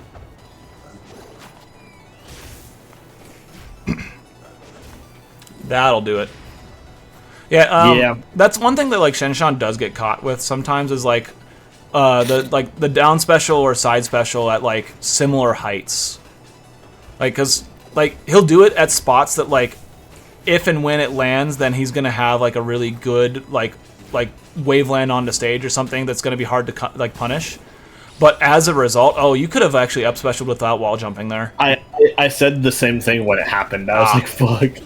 Yeah, but one thing that will happen is like, yeah, he's like, I do this at the spot that I practice, like mechanically, because then I can waveland and stuff. But that leaves you open to things like the way you got that first kill, which is like recognizing that that's when he's gonna do it, and then killing with like kind of just like an offstage option. Yeah. I really wanted to hit that up air. It would have been so cool. Yeah, you keep telling yourself that, buddy. Okay, dude. It would have been cool, man. This is the same guy who fucking edge cancels Raster up beat. He's like, oh. Well, I have to make sure that you see that I do it. That's the only reason I tell you. Like, did you see it, Noah? I edge cancel. I saw it. I see it every time, buddy. And it's not just Raster up B, it's every edge cancel. I saw the edge cancel. Let's get you back to bed. Oh, that was tricky, and you just threw out the counter. Very nice. Yeah. That's such a good recovery. I love that. That is so stupid. No, it's awesome. He was fucking fishing for it like the whole set. Like every time I did counter, he'd go for it. We do not have any Oris in the bracket at this point, unfortunately, for our chatter. Yeah, the funny thing about that recovery is that like the Rano like Needle Storm is pseudo RNG, so it's not guaranteed to come back to you because like either another needle can cancel out the one reflected, or it just never comes back at the angle proper. But like, that's so funny. I absolutely love that. Nice Tex. This is not an online tourney. This is we run locals in Arizona, and this is a restream of our last Phoenix local. Yeah, and there's going to actually be another one tomorrow. Not a stream, but another Phoenix local tomorrow. But we'll have the replays. Yeah, we'll have the replays for that and stream that soon. One thing we're doing in this, though, is even though this is a replay, we're not linking the actual bracket. We are updating this one as we go. Because it's spoiler-free this way if you didn't actually get to see them. So be sure to tune in, because when we restream these, we try not to do any spoilers. We're going to go into losers semis now, though. We are keeping this moving pretty quick, just because we have work and stuff, and, you know, all that fun shit. But we are going to go ahead and move into losers semis, which is going to be Zora versus Farbanti. This is a bit of a... certified classic. It's a classic matchup for sure. But also, like, recently, like, they've been trading sets back and forth, like, every single tournament they've both been at. Yeah. They've always traded, too. Like, since Parker moved to Arizona, like, they've kind of always been really, really close. Yeah. Definitely a rock, paper, scissors matchup. You never know. Alright, we are going to go into game 1 here. It's going to be, once again... Okay, this has to be Zora doing this. No, Parker always does the Swampy. Okay, so Zora just got unlucky with 2 people in a row, then? I believe in him. It couldn't have been him. Okay. Also, Parker does always aim for Swampy if he ends up on Merchant Port. Yeah, no, I actually do remember that now, because he does it on purpose. Yeah. Which, to which I say, nah, we're striking. Yeah, we're striking. We always strike, but we end up on Merchant Port. Yeah. But yeah, Zora taking a real quick stock one. Yeah, that was pretty good, less than a minute in. And I feel like so actually Zora, we didn't get to see this set, but Zora did get sent to losers by Farbanti in a game 5 in this tournament. Oh, is that true? Yes, the first round, it was the 4-5 set. So, like, winner went to play against you. I forgot about that. So this is actually a rematch of the same bracket. I wish we had grabbed those. Well, whose fault is that? Fuck you, man. It's not mine. I live in Tucson.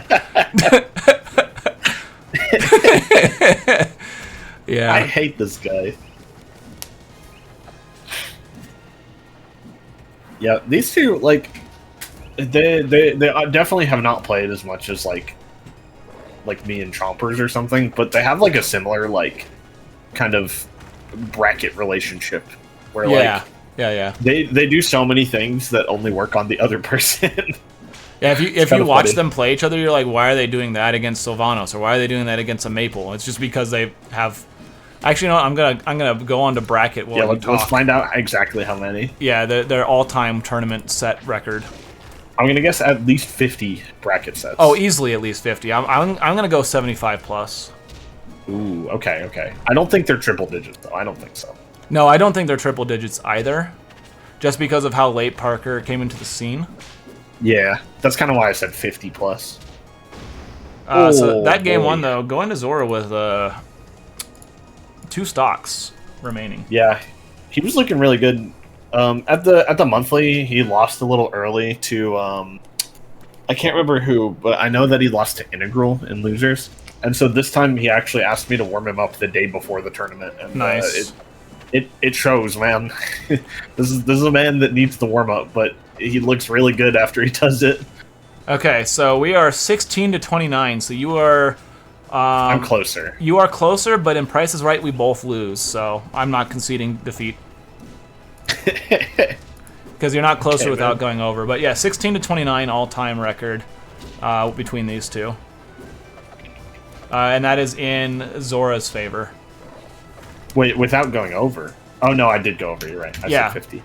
Because that's 45. Yeah, that's how math works. Dude, this is a new discovery for me.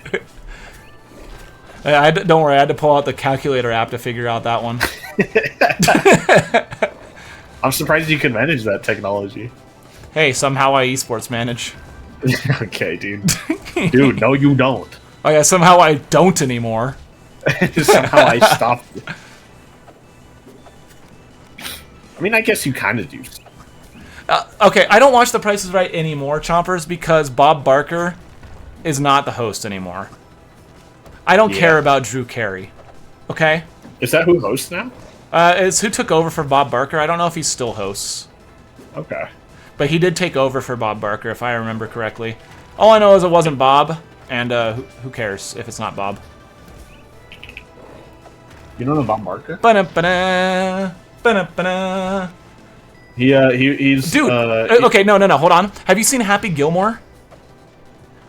He's the guy that Happy fights and gets his ass kicked by in the, like, celebrity golf tournament. And he goes, the price is wrong, bitch. But if you're watching on TV, he goes, the price is wrong, Bobby. And it's, like, poorly dubbed over. Yeah. He didn't remember. Yeah, that's Bob Barker. Yeah, he was a big game show host. He hosted it for, like, fucking, like, 60 years or something. Yeah, he you know, you come on down. You are the next contestant on The Price is Right. Da-da-da-da. Also, if you've ever seen Archer, they do a little bit where they have the bum bum ba ba wow song, like sound as a like reaction to people being wrong about things, and that's from The Price is Right as well. I'm gonna start playing that soundbite every time you say anything. We need that in our Discord servers, actually. Kevin, Probably. get on That'd it. be a good ad. Wake up, Kevin. Get back out here. Wake up, Kev. This game too is also extremely Zora favored. Holy cow! Two stocks in a row, and remember this game this set went to game 5 in Winterside, in Farbanti's favor. So some big adjustments coming out from Zora here. I'm gonna go downstairs and grab a beer, so you can go ahead and commentate this game 3. Yes, sir. Do it. Do a good job. If I don't do a good job, he's gonna throw the bottle at my head again. Anyway, it's game 3. Zora's looking real good. He's gotten dash attacked 4 times. Yeah, normally these two go really even, and like Steven said, in Winterside, this was a game 5 that Farbanti won. So it's actually pretty rare for, like, a set to be this dominant so far. Because I think a 2-0 lead for either of them is, like, fairly uncommon. It's just one of those things, you know? Oh, he didn't get the pickup. He knew he was going to fall out, so he went for it. That's the Zora classic. You can tell he really wants to win because he hasn't gone for Pinball Wizard yet. I love the Pinball Wizard. Yeah, big edge guard. That's another lead. Getting the lily planted. It's maple season. Oh, dying to the seed! That's a very fortuitous pickup if you're a Farbanti fan. Because that stock could have gone for a while. Although, against Maple, still definitely doesn't really have any trouble killing. Oh, excuse me. Maple is light enough that, like, yeah, she's going to die to fair and up air at, like, 100 to 110, as long as you combo into it, so... You don't really have any problems in that area in this matchup. It's not like Crag, where Crag's going to live to 150 guaranteed. Alright, I'm back. What'd I miss? You missed Parker having a lead for the first time this entire set. Oh, answering in the chat, no, I have not seen Happy Gilmore 2 because I'm not a corporate shill. Okay, man. I don't know, I'm coming out swinging today. He's always swinging at me. Well, always swinging with you, rather. Ooh, daddy. Oh, good fall out there. Call Parker Fallout Boy as he falls out to get that win. I gotta go.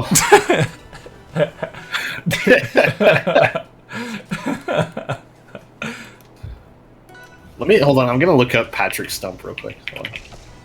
Patrick what? The lead singer of Fall Out Boy. Oh, is it? Oh, no, yeah. No, I was thinking of the other band that's the exact same band, but like just different people. There's a lot of those, I'm sure. Well, no, Panic at the Disco is literally like I can't tell if it's a Panic song or a Fall Out Boy song. It's just one of them is like someone that has sexual assault allegations, and one of them is Fall Out Boy. Yeah, well, Brandon Urie is the Panic at the Disco Brandon guy. Urie has like a lot of things wrong with him. So. Yeah. Oh my God, it galaxied on the first hit. Yeah. I've never actually seen how long it happens between a galaxy on the first hit and the second hit happening. That's really funny.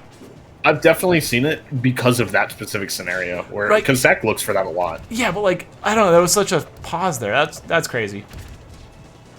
Yeah, Zach went for that a couple times in the last game and missed all of them. But usually I don't see him hit the first part of that up B. I just see him hit the second. Like I don't think I've seen the first hit of up B Galaxy like that, or at least I haven't in a very long time. Yeah, he usually tries to compensate for the opponent trying to fall, like fast fall out of the combo in general. So trying like to fall he usually, out. Yeah, boy. So usually he only hits the second hit because he goes like really low to make sure he catches them.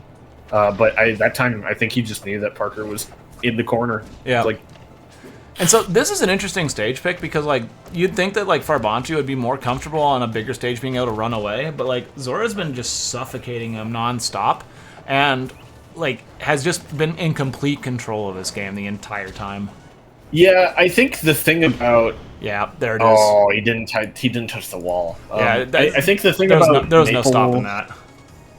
Like Maple on this stage, she's so fast. The space literally doesn't matter. I think that's the thing I always take into account when I'm playing Maple is I'm like, it doesn't matter how big the stage is, other than she can camp me at the speed of light if it's a big stage like Firecap, right? But like she's gonna be there for like the tech chase or the follow up every time. Oh, every time for sure. So I actually, I mean Parker. It wasn't Parker's counter pick, but I think it's a great stage for Maple in general because like it gives you a little more room to work with as far as the blast zones go. You definitely have a lot more space to just outrun people in neutral, and like the big stage doesn't affect you at all because you're just always there. So really utilizing it there. All right, we are going into losers finals now, and this is a Zora Shenshan matchup. These two have speaking of like recent back and forth, these two have been playing each other quite often recently. Like Shenshan hasn't been in the scene a super long time relative to someone like Zora, but they have 8 sets on each other all time. And it's currently 5-3 in Zora's favor, including a weekly where they traded sets back and forth, and Zora ended up winning through loser side grands. Yes, I think they're 2-1 Shenshan favor now in this season. Let me check. Or I mean, maybe 3-2 now actually. Yeah, because it's 5-3 Zora's favor all time, and this season it is currently 3-2 Zora's favor. Wait. Okay. Yeah. I don't know if this tournament's been imported into bracket, but I'd have to check because I didn't import it. Usually, give or take a set to one of these players, but 3-2 Zora's favor in general. Okay, yeah, so it's still really really close. And Zach is another like Zach is another like top 5 or 6 like all time contender. Yeah, like he's a mainstay. Was top 50 at one point, and exactly very good. But yeah, so we're going into Merchant Port, proper Merchant Port. I knew Zach had it in him. I never doubted for a second. See, I told you it wasn't him. Oh. But that is one dead Maple. Yeah, hopefully he doesn't let that affect him too much. That's definitely the kind of thing that can kind of get in Zora's head sometimes, where he's just like, damn, I misplayed, I don't have a chance now. You know what I mean? Right, yeah. Even though Maple, like, has the ability just to do that, period. Like, Maple was never down. Yeah, absolutely. Character's so broken. Okay. I feel like most people would have down strong there, but I like that Zora just went for the easy nair, like, tether fair, and finds a kill. Okay. That's the thing about Zora is I think actually 2-0 fault. Ooh. He doesn't do up air. Yeah, no helicopter. 2-0 fault, he does not use the fucking strong attacks, man. Yeah, and that's something that I was always bad at, like, back in the day as well. Because, like, this is a game where you don't need to use strong attacks, and, like, they can be deceptive going for them too often in this game, but it can also be deceptive in the other direction, too. Because, like, Maple doesn't need them, but, like, man, you find that one, like, unoptimal, like, I'm just gonna cheese you out kind of thing, and then all of a sudden you are up a stock, you know?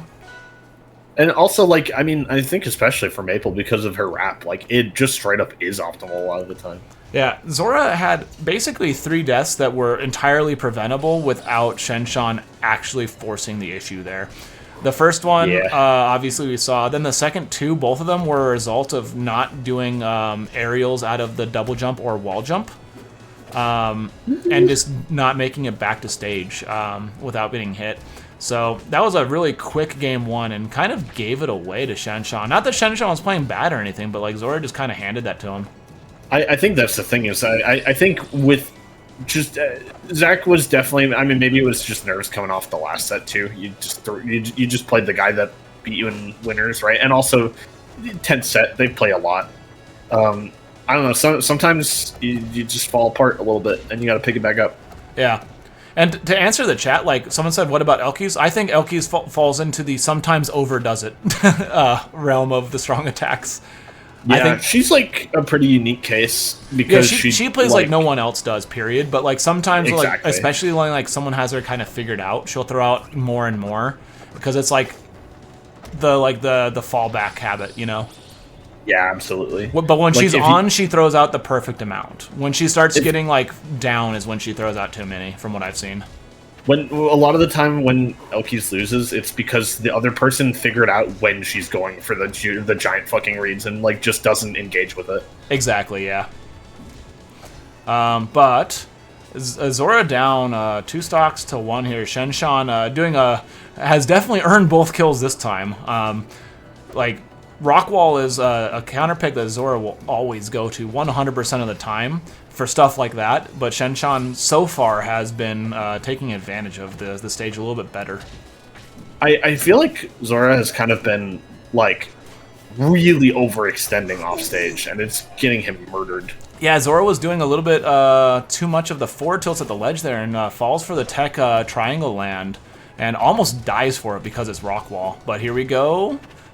We're seeing a lot more of his controlled neutral to start this stock now. Yeah, and, even game, and then Shenshan off stage now.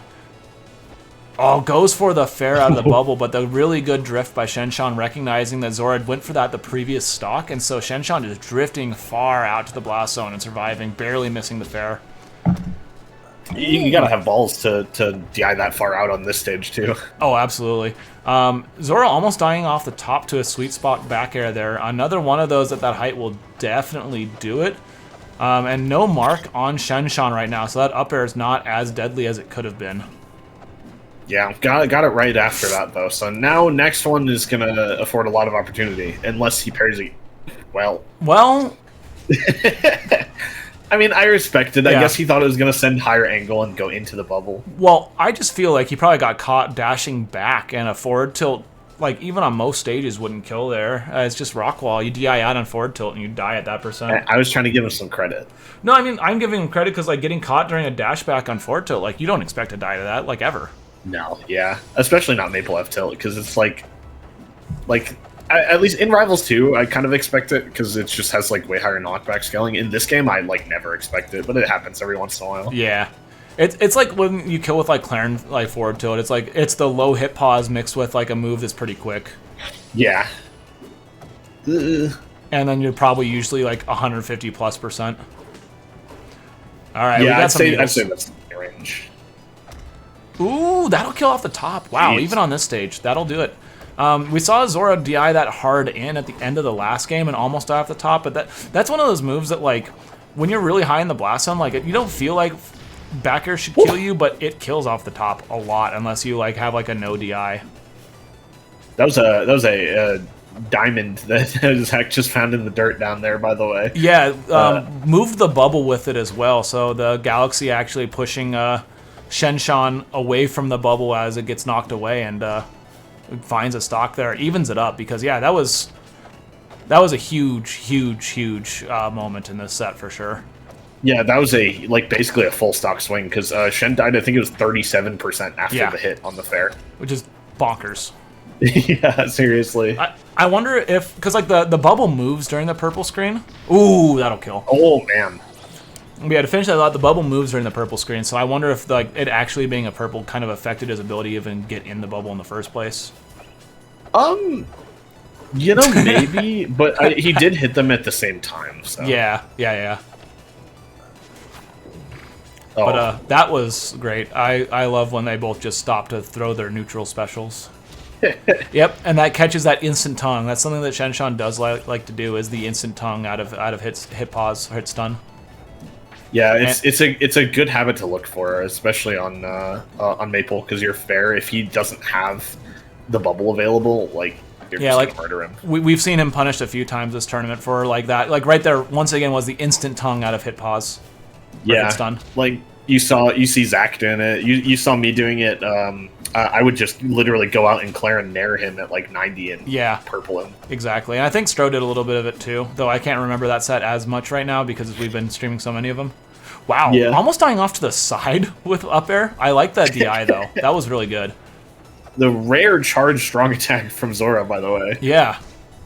He really does not pull them out often. I think that might have been like the first one the entire set. Yeah.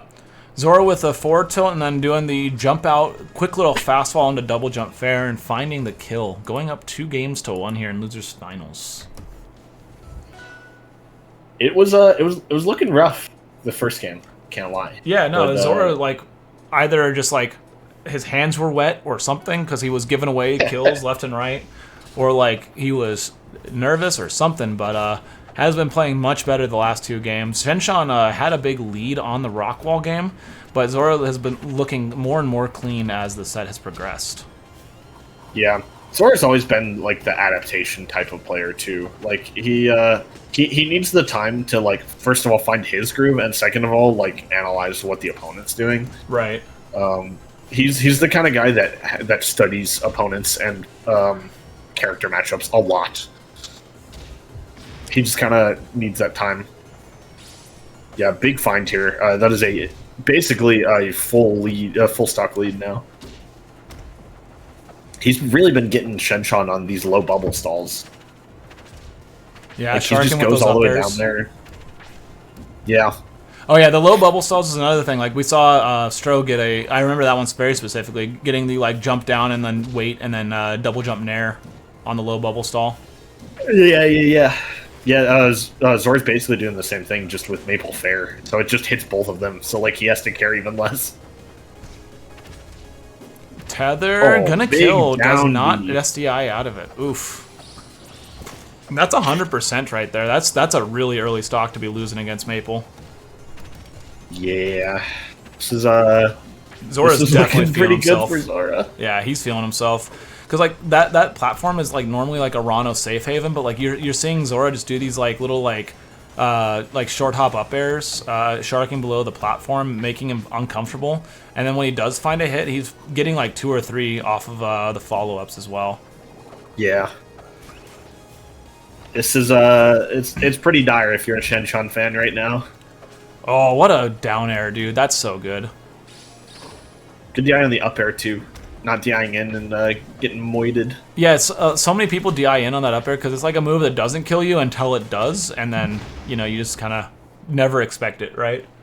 Yeah. But yeah, Zora landing that final forward air and is going to be moving into Grand Finiles, which I think is the correct way to pronounce that. I think that is how you're supposed to pronounce it. Yeah. I think there's the only way. So we're going into Grand Finals against you, and this time... so you played a Orcane that we saw, a Zetterburn that we didn't see on stream because we didn't have the replays, but now you are playing Forsburn this set. Yes. Zora asked me to pull the Forsburn out of retirement to help practice. You say out of retirement, but you play him on and off. I do play him on and off. I haven't brought him out for like a full bracket like I used to though. Right. Yeah. The only time I've tried him in bracket, like at all this entire year so far, has been the one set I tried him against you. That's fair. I guess I've seen him more recently than most because you have tried him specifically against me. Yeah. That was the first Forsburn sighting the entire season so far, and last season too. Actually, like the whole last year, because last year I only played Crag. Sometimes random, and then I played Clarin at like the very last tournament of the year. Yeah, that makes sense. So we're going to go into grand finals here, but really quick, want to shout out Grassroots League one more time. I'm sure anyone that's in this chat watching Rivals 1 on Twitch at like 10:45 at night, our time, is probably already aware of it, but check out start.gg/GRL and check out some of the events that we have on the Rivals 1 Resurgence. We are back, baby. We never left, but like, this is the time for us. We're back in a big way now. Yeah, this is the time for us to really like rejuvenate the scene and cement ourselves for a long time to come. We have full stack happening this weekend. We have 2 super mid-offs that are online tournaments if you want to get involved online and you can't travel. We'll have a couple more onlines to be announced. I know Zeus de Goose wants to run one, and then Refrain, who ran a old school Grassroots League tournament called the Reef, has also shown some interest in running an online tournament. So keep an eye out for those. We're trying to have some diversity, not just the same TOs running every single bracket, even though the mid-offs are awesome and they're monthly. But there's going to be 2 mid-offs that count for the Grassroots League rankings. So definitely check those ones out. And if you want more that are a little bit, I guess, like still competitive but don't count for rankings on like the Grassroots League leaderboard, they do super mid-offs monthly. It's just going to be 17 and 20 that counts for Grassroots League. Then we also have Riptide and Hitfall 5 are the confirmed ones, with some more in the works. We have a little forum if you want to fill out something for your own local scene. Yep, form is on the Start GG page, which I put in chat and I pinned at the very start of the stream, and it's been there all the time. You're great. You're great. Also, something that we haven't announced yet. I spoke to Renzo, who DM'd me asking if he could be doing some follow-up, like recap videos on these. And so Renzo is going to do some pro bono work, like just offer to do it voluntarily. He's going to upload it to his own YouTube channel, but of the tournaments that are part of Grassroots League. So like Full Stack this weekend should have a Renzo highlight. I talked to the TOs and they were totally all for it. So I'll be talking to all the TOs to make sure it's okay with them, obviously. But Renzo has offered his services to do recap videos on the Grassroots League tournaments. So it's a great time to be alive, man. What a hero. I love Renzo so much, man. He's the GOAT. Let's get in grants. He really is. That man has made us breakfast before. He's the coolest guy ever. He really is. And I mean, he's offering to bring like up to 4 setups to Riptide, bring setups to tournaments like Heatwave, like last Heatwave, he messaged me and he was like, "I'm so sorry. I think I'll only be able to bring 2 whole PCs this time." It's like, dude, I expect people to bring 0. So you saying sorry to that's bonkers to me. Exactly, because normally he brings like 4 or 5. Yeah. I remember Heatwave 7. We actually paid for him to change flights so he could stay longer, so people could play in the Ami bracket a little bit longer on his machines. Yeah, that was Heatwave 7 because that was the last one at Jake's. Yeah, and that was the one where we actually had a little bit of a surplus, so we could afford to do that. Exactly. Down strong actually being techable because enough distance, but dying off the top to the down strong off the top. Zora's doing pretty good here. Oh my god, doesn't quite. Yeah, he's kind of getting my ass. Go ahead. I was just gonna say, I know Zora has always had a difficulty with Forest Burns, and I think even Soul Rifle in the past has complained that Forest Burn is like Maple's hardest matchup. I don't know if that's still true with the Workshop 4, but like I remember this being a contentious matchup for the Maple community.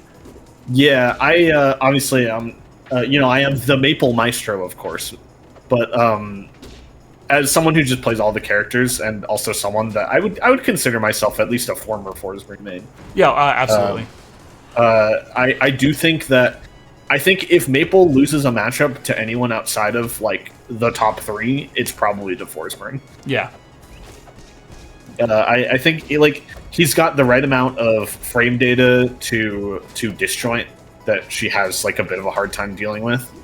She's super fast faller and dies like kind of early, so Forest Burn's combos are just mega deadly. Yeah. He is actually super good at edge guarding Maple too. And also, Maple has a pretty solid edge guard on Forest Burn, especially because Forest Burn's recovery is like pretty exploitable as long as you know how to clear smoke.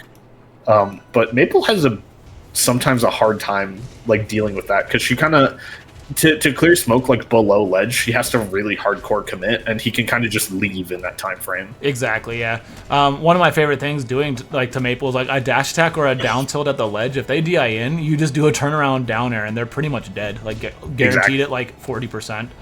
It's kind of crazy. But yeah, so Zora has always had trouble with this matchup. It's a kind of a problem matchup for Maples in general, as you were just describing. That was a pretty close game one. You kind of took control there on the last stock, but Zora was doing really good out the gate. Yeah, he was. Part of it also, I think, is I have to get used to playing against Zora's Maple again. It's been so long since I got to play him. It plays so weird if you're used to like a really buttony Maple, because like he's one that will push buttons when the time is right, but like that dude will camp you. Yeah, the last Maple I played before playing Zora was Elkies, so it's a bit of a shell shock. Completely different. Like, no one plays like Elkies does, period. But like, exactly. And then also, I'd argue that no Maple ever has really played like Zora does. No, he always calls himself Grandpa Maple. Because he's like, I don't do all the like crazy high APM shit. I just play neutral and spam my F tilt. Yeah, definitely like a the AZ cards of Maple, since we mentioned him earlier. He kind of is, but it's funny because he still does a lot of high APM shit. Yeah, like he has the tech skill, but like that's not his focus. Like he doesn't. Yeah. He doesn't go for like the flashy stuff. He goes for the like, I'm gonna dash around, and then when I hit you, I'm gonna get like a nice 3 or 4 piece, and then if you die, it's because you're stupid and bad and you're an idiot, and I love you. And also his use of fair, especially off stage, has been very strong. I remember like back in the day, he was experimenting with fair just in neutral, which like a lot of people are like, oh, it's terrible, but like he finds uses for that move that I feel like a lot of the Maples just kind of like overlook. Yeah, it's definitely pretty good. That was really unfortunate. He threw out a forward tilt in the wrong direction, and it's kind of like a nervous tick for a lot of players, myself included sometimes, where like if you miss one move when it should have hit, you throw it out again. Yeah, you throw it out again in the other direction. Yeah, and then like gets parried for it and just dies off the parry. But like that's like a thing that like I especially like in Smash 4 days before I was like even like good at Rivals 1, that was like, dude, I'd throw out a forward tilt as Lucas and then I'd throw out another one every single time because like it missed, throw it again. Sometimes you just have to, dude. Yeah, but that ends up getting him killed there. You can't be doing that in grand finales against Forrest Bjorn. We're going to go into Game 3 here, which is... both of these have been classic Zora counter picks. He loves the Aramadas. He loves the Rock Walls. We saw him make a pretty big comeback against Shenshan on this stage earlier in the tournament. Losers finals. He loves this stage. I always let him go here, though, especially if I'm playing Forest Burn against him, because I'm just like... I think this stage is so good for Forest Burn, man. Like... Yeah. Oh my god! Like, did he just... Was that a touchdown? Shut up. Someone clip that and run it back. I actually don't remember. If that's a touchdown, you're losing this tournament. I don't care if he wins or not. Okay, is it really a touchdown if Maple does it? I just need to see the footage. That's all I gotta say. If Maple gets a touchdown, that's like playing on fucking preschool baby mode. So the only reason I think it might not have been a touchdown is because... Oh my god, I love you. It is because I think when he went to the first side, you were like kind of airborne to start, not on a platform or on the ground, which could possibly disqualify it in the eyes of the judges. But like, he definitely got the full other side run, which is like kind of huge. Still pretty good. Yeah. So we are potentially last stock of the tournament here. Both of you SD'd at a very low percent there. You went for like a kill and Zora died, so you also died? Yeah, oh my god, because he would have galaxied you with that fair, but you air dodge through it and gets your own spike there to win the tournament. That's crazy. Yeah, that's kind of what I was trying to do on the other side of the stage too. Oh yeah, because like when Zora died and you threw out the down air, now you're in whiff flag. Exactly. I thought he was going to be able to recover more, so I was ready for the reversal, and I just missed because he was dead. So oops. Our third-party judge says it was so close to a touchdown, which implies that it wasn't, unfortunately. So because of that, Zora does not win 3 games in Grands, and the tournament goes to Plastic Dinos 3-0. For those of you watching at home, we have another weekly, or I guess bi-weekly, tomorrow in Phoenix for Rivals 1. When we stream those replays, I'm not sure, but we'll try to do it sooner next time. We were working on Grassroots League stuff, so this took a little bit of a backseat, but we're happy to get it done before tomorrow's tournament, so we'll at least keep up to date. But Rivals 1 in Phoenix tomorrow. Looking like a hot one, by the way. Look forward to that restream, because the right now the top 4 seeds for that bracket are myself, Chompers, Zach, Zora, and Stro. So that's gonna be a good one. Hell yeah! We did it because Matt doesn't get out to all of them that often. Yeah, because it makes sense. I was playing some friendlies while I was waiting for you to be ready with Chompers earlier, and he was still working on that Hodan just to figure out that character, and that was pretty fun. But yeah, I'm excited to see how that goes at the weeklies themselves. But we'll have to wait till the restream, because I'm not going to spoil nothing. Oh yeah. But yeah, that was Wasteland Warriors number 62. Wasteland Warriors number 64 tomorrow. Restream to follow soon. Start.gg/grl. Do we want to tease what we're announcing soon? Or I think you mentioned it earlier, actually. The shop and the Aether Studios care package. Yeah. Actually, you did mention that. Yeah. I mean, we can do it right now if you want to. Sure. We are launching a shop soon. Got some really cool merch stuff. Got some art commissions so that we could make some cool shirts and whatnot. All profits are going to go towards flying more people out to Heatwave at the end of the year. Yeah. So, specifically, every $300 that we reach will be given to another player, because the first player is getting $500 from the Heatwave budget. And then after that, the profits of the shop are all towards flying out people $300 at a time. Yep, it's going to be a good time. Hopefully we can get some more people out. Even if we just get one more, I'm going to be pretty happy. Yeah, no, I'm just excited to see, like, you know, we're bringing events into, like, one spot for people to see them.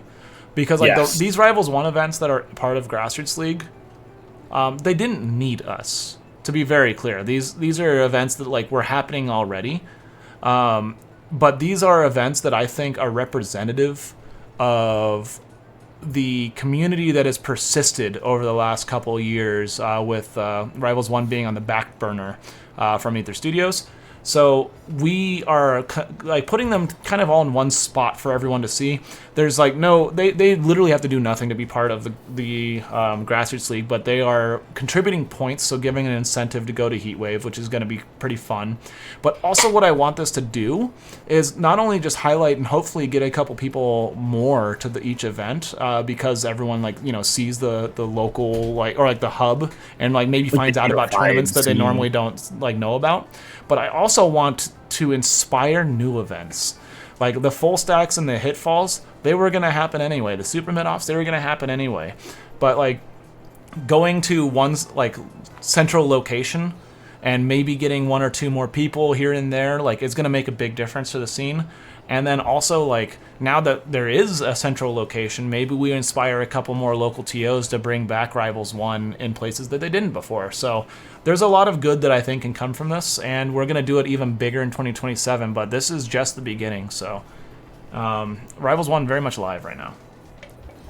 Yeah, it's I'm super inspired just by the fact that our first event. So last year, Heatwave, we had, was it 80-something people in Rivals 1? We had 80, exactly, I think. Yeah, 80 exactly, yeah. Before DQs, but we did not have many DQs. We actually had most of the people actually play. Yeah, and it was far and away the biggest Rivals 1 tournament last year. And now already we have 52 people at full stack, I think which you can still sign up for, by the way. Yeah, Heatwave 8 was the biggest tournament of 2026 and potentially 2025. Not 2025 because that was the last Genesis that actually counted towards top 50 ranking. So I think that one had more. Heatwave 8 was the biggest tournament in almost 2 years. Wait, 2025 ranking? No, 2024 was the last big year for Rivals 1. Right, last year was 2025, and then 2024. Yeah, so it was like Heatwave 8 was the biggest tournament in almost 2 years because the 2024 Genesis was pretty big.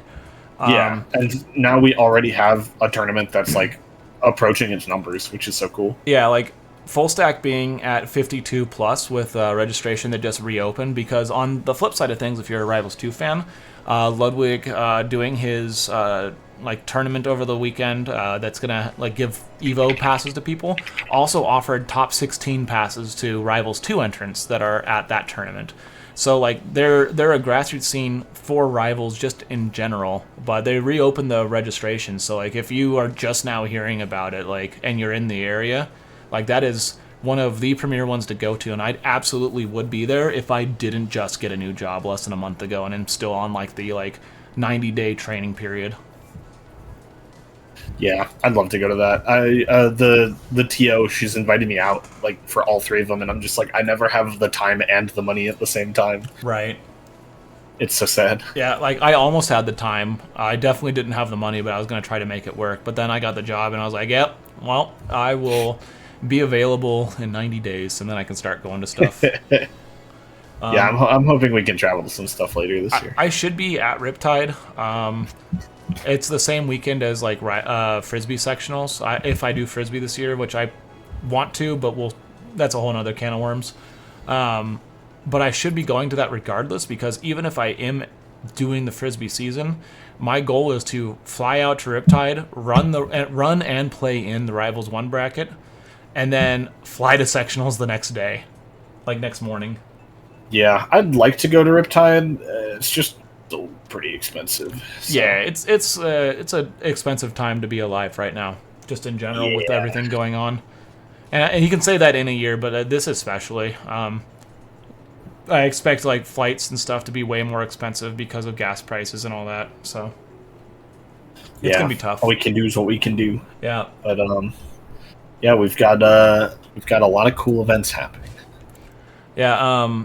Definitely check out, if you can't go to either of those events, we have 2 onlines confirmed. I mentioned earlier, Super Mid-Off 17 and 20 are going to count for Grassroots League, but they actually do Mid-Off weeklies, if I'm correct, and then they also do Super Mid-Off monthlies. Just 17 and 20 were the 2 that they announced that would be guaranteed to count for the top 25 rankings.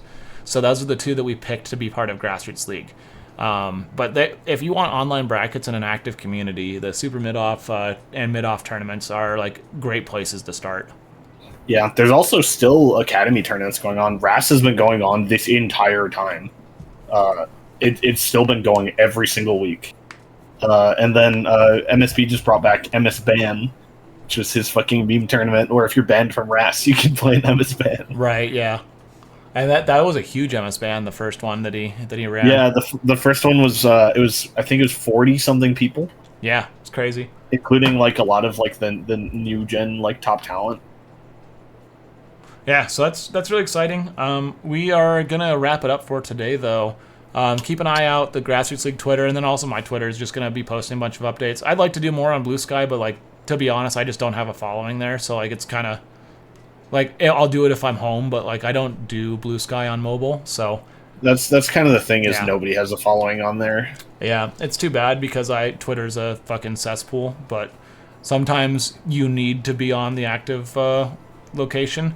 But we should also we have a Grassroots League Discord for admins, but we should do it make maybe a public facing side of that for people to join.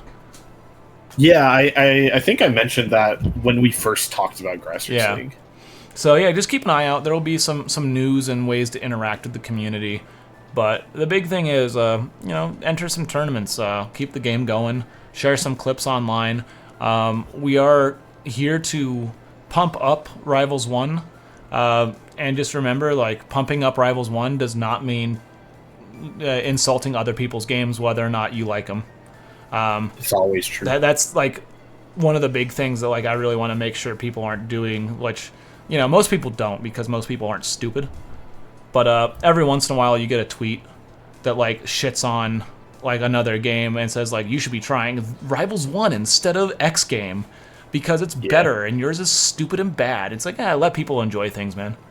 So, all the games get more entrants when they feel like the community is nice. Yeah. So yeah, just promote Rivals 1, have a good fucking time, and be welcoming. And this is gonna be around. So on that note, do you have anything else you want to say, buddy?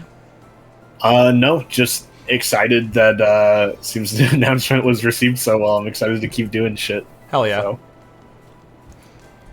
All right. Yeah, I think that's it from us. We'll have more Rivals 1 sometime next week after this upcoming tournament tomorrow. Sick. Hey, Dinos. Yeah. You want to do a co-op Slay the Spire run after this? Yeah, man, let's do it. All right, goodbye. We got to go play Slay the Spire now. Bye. Goodbye.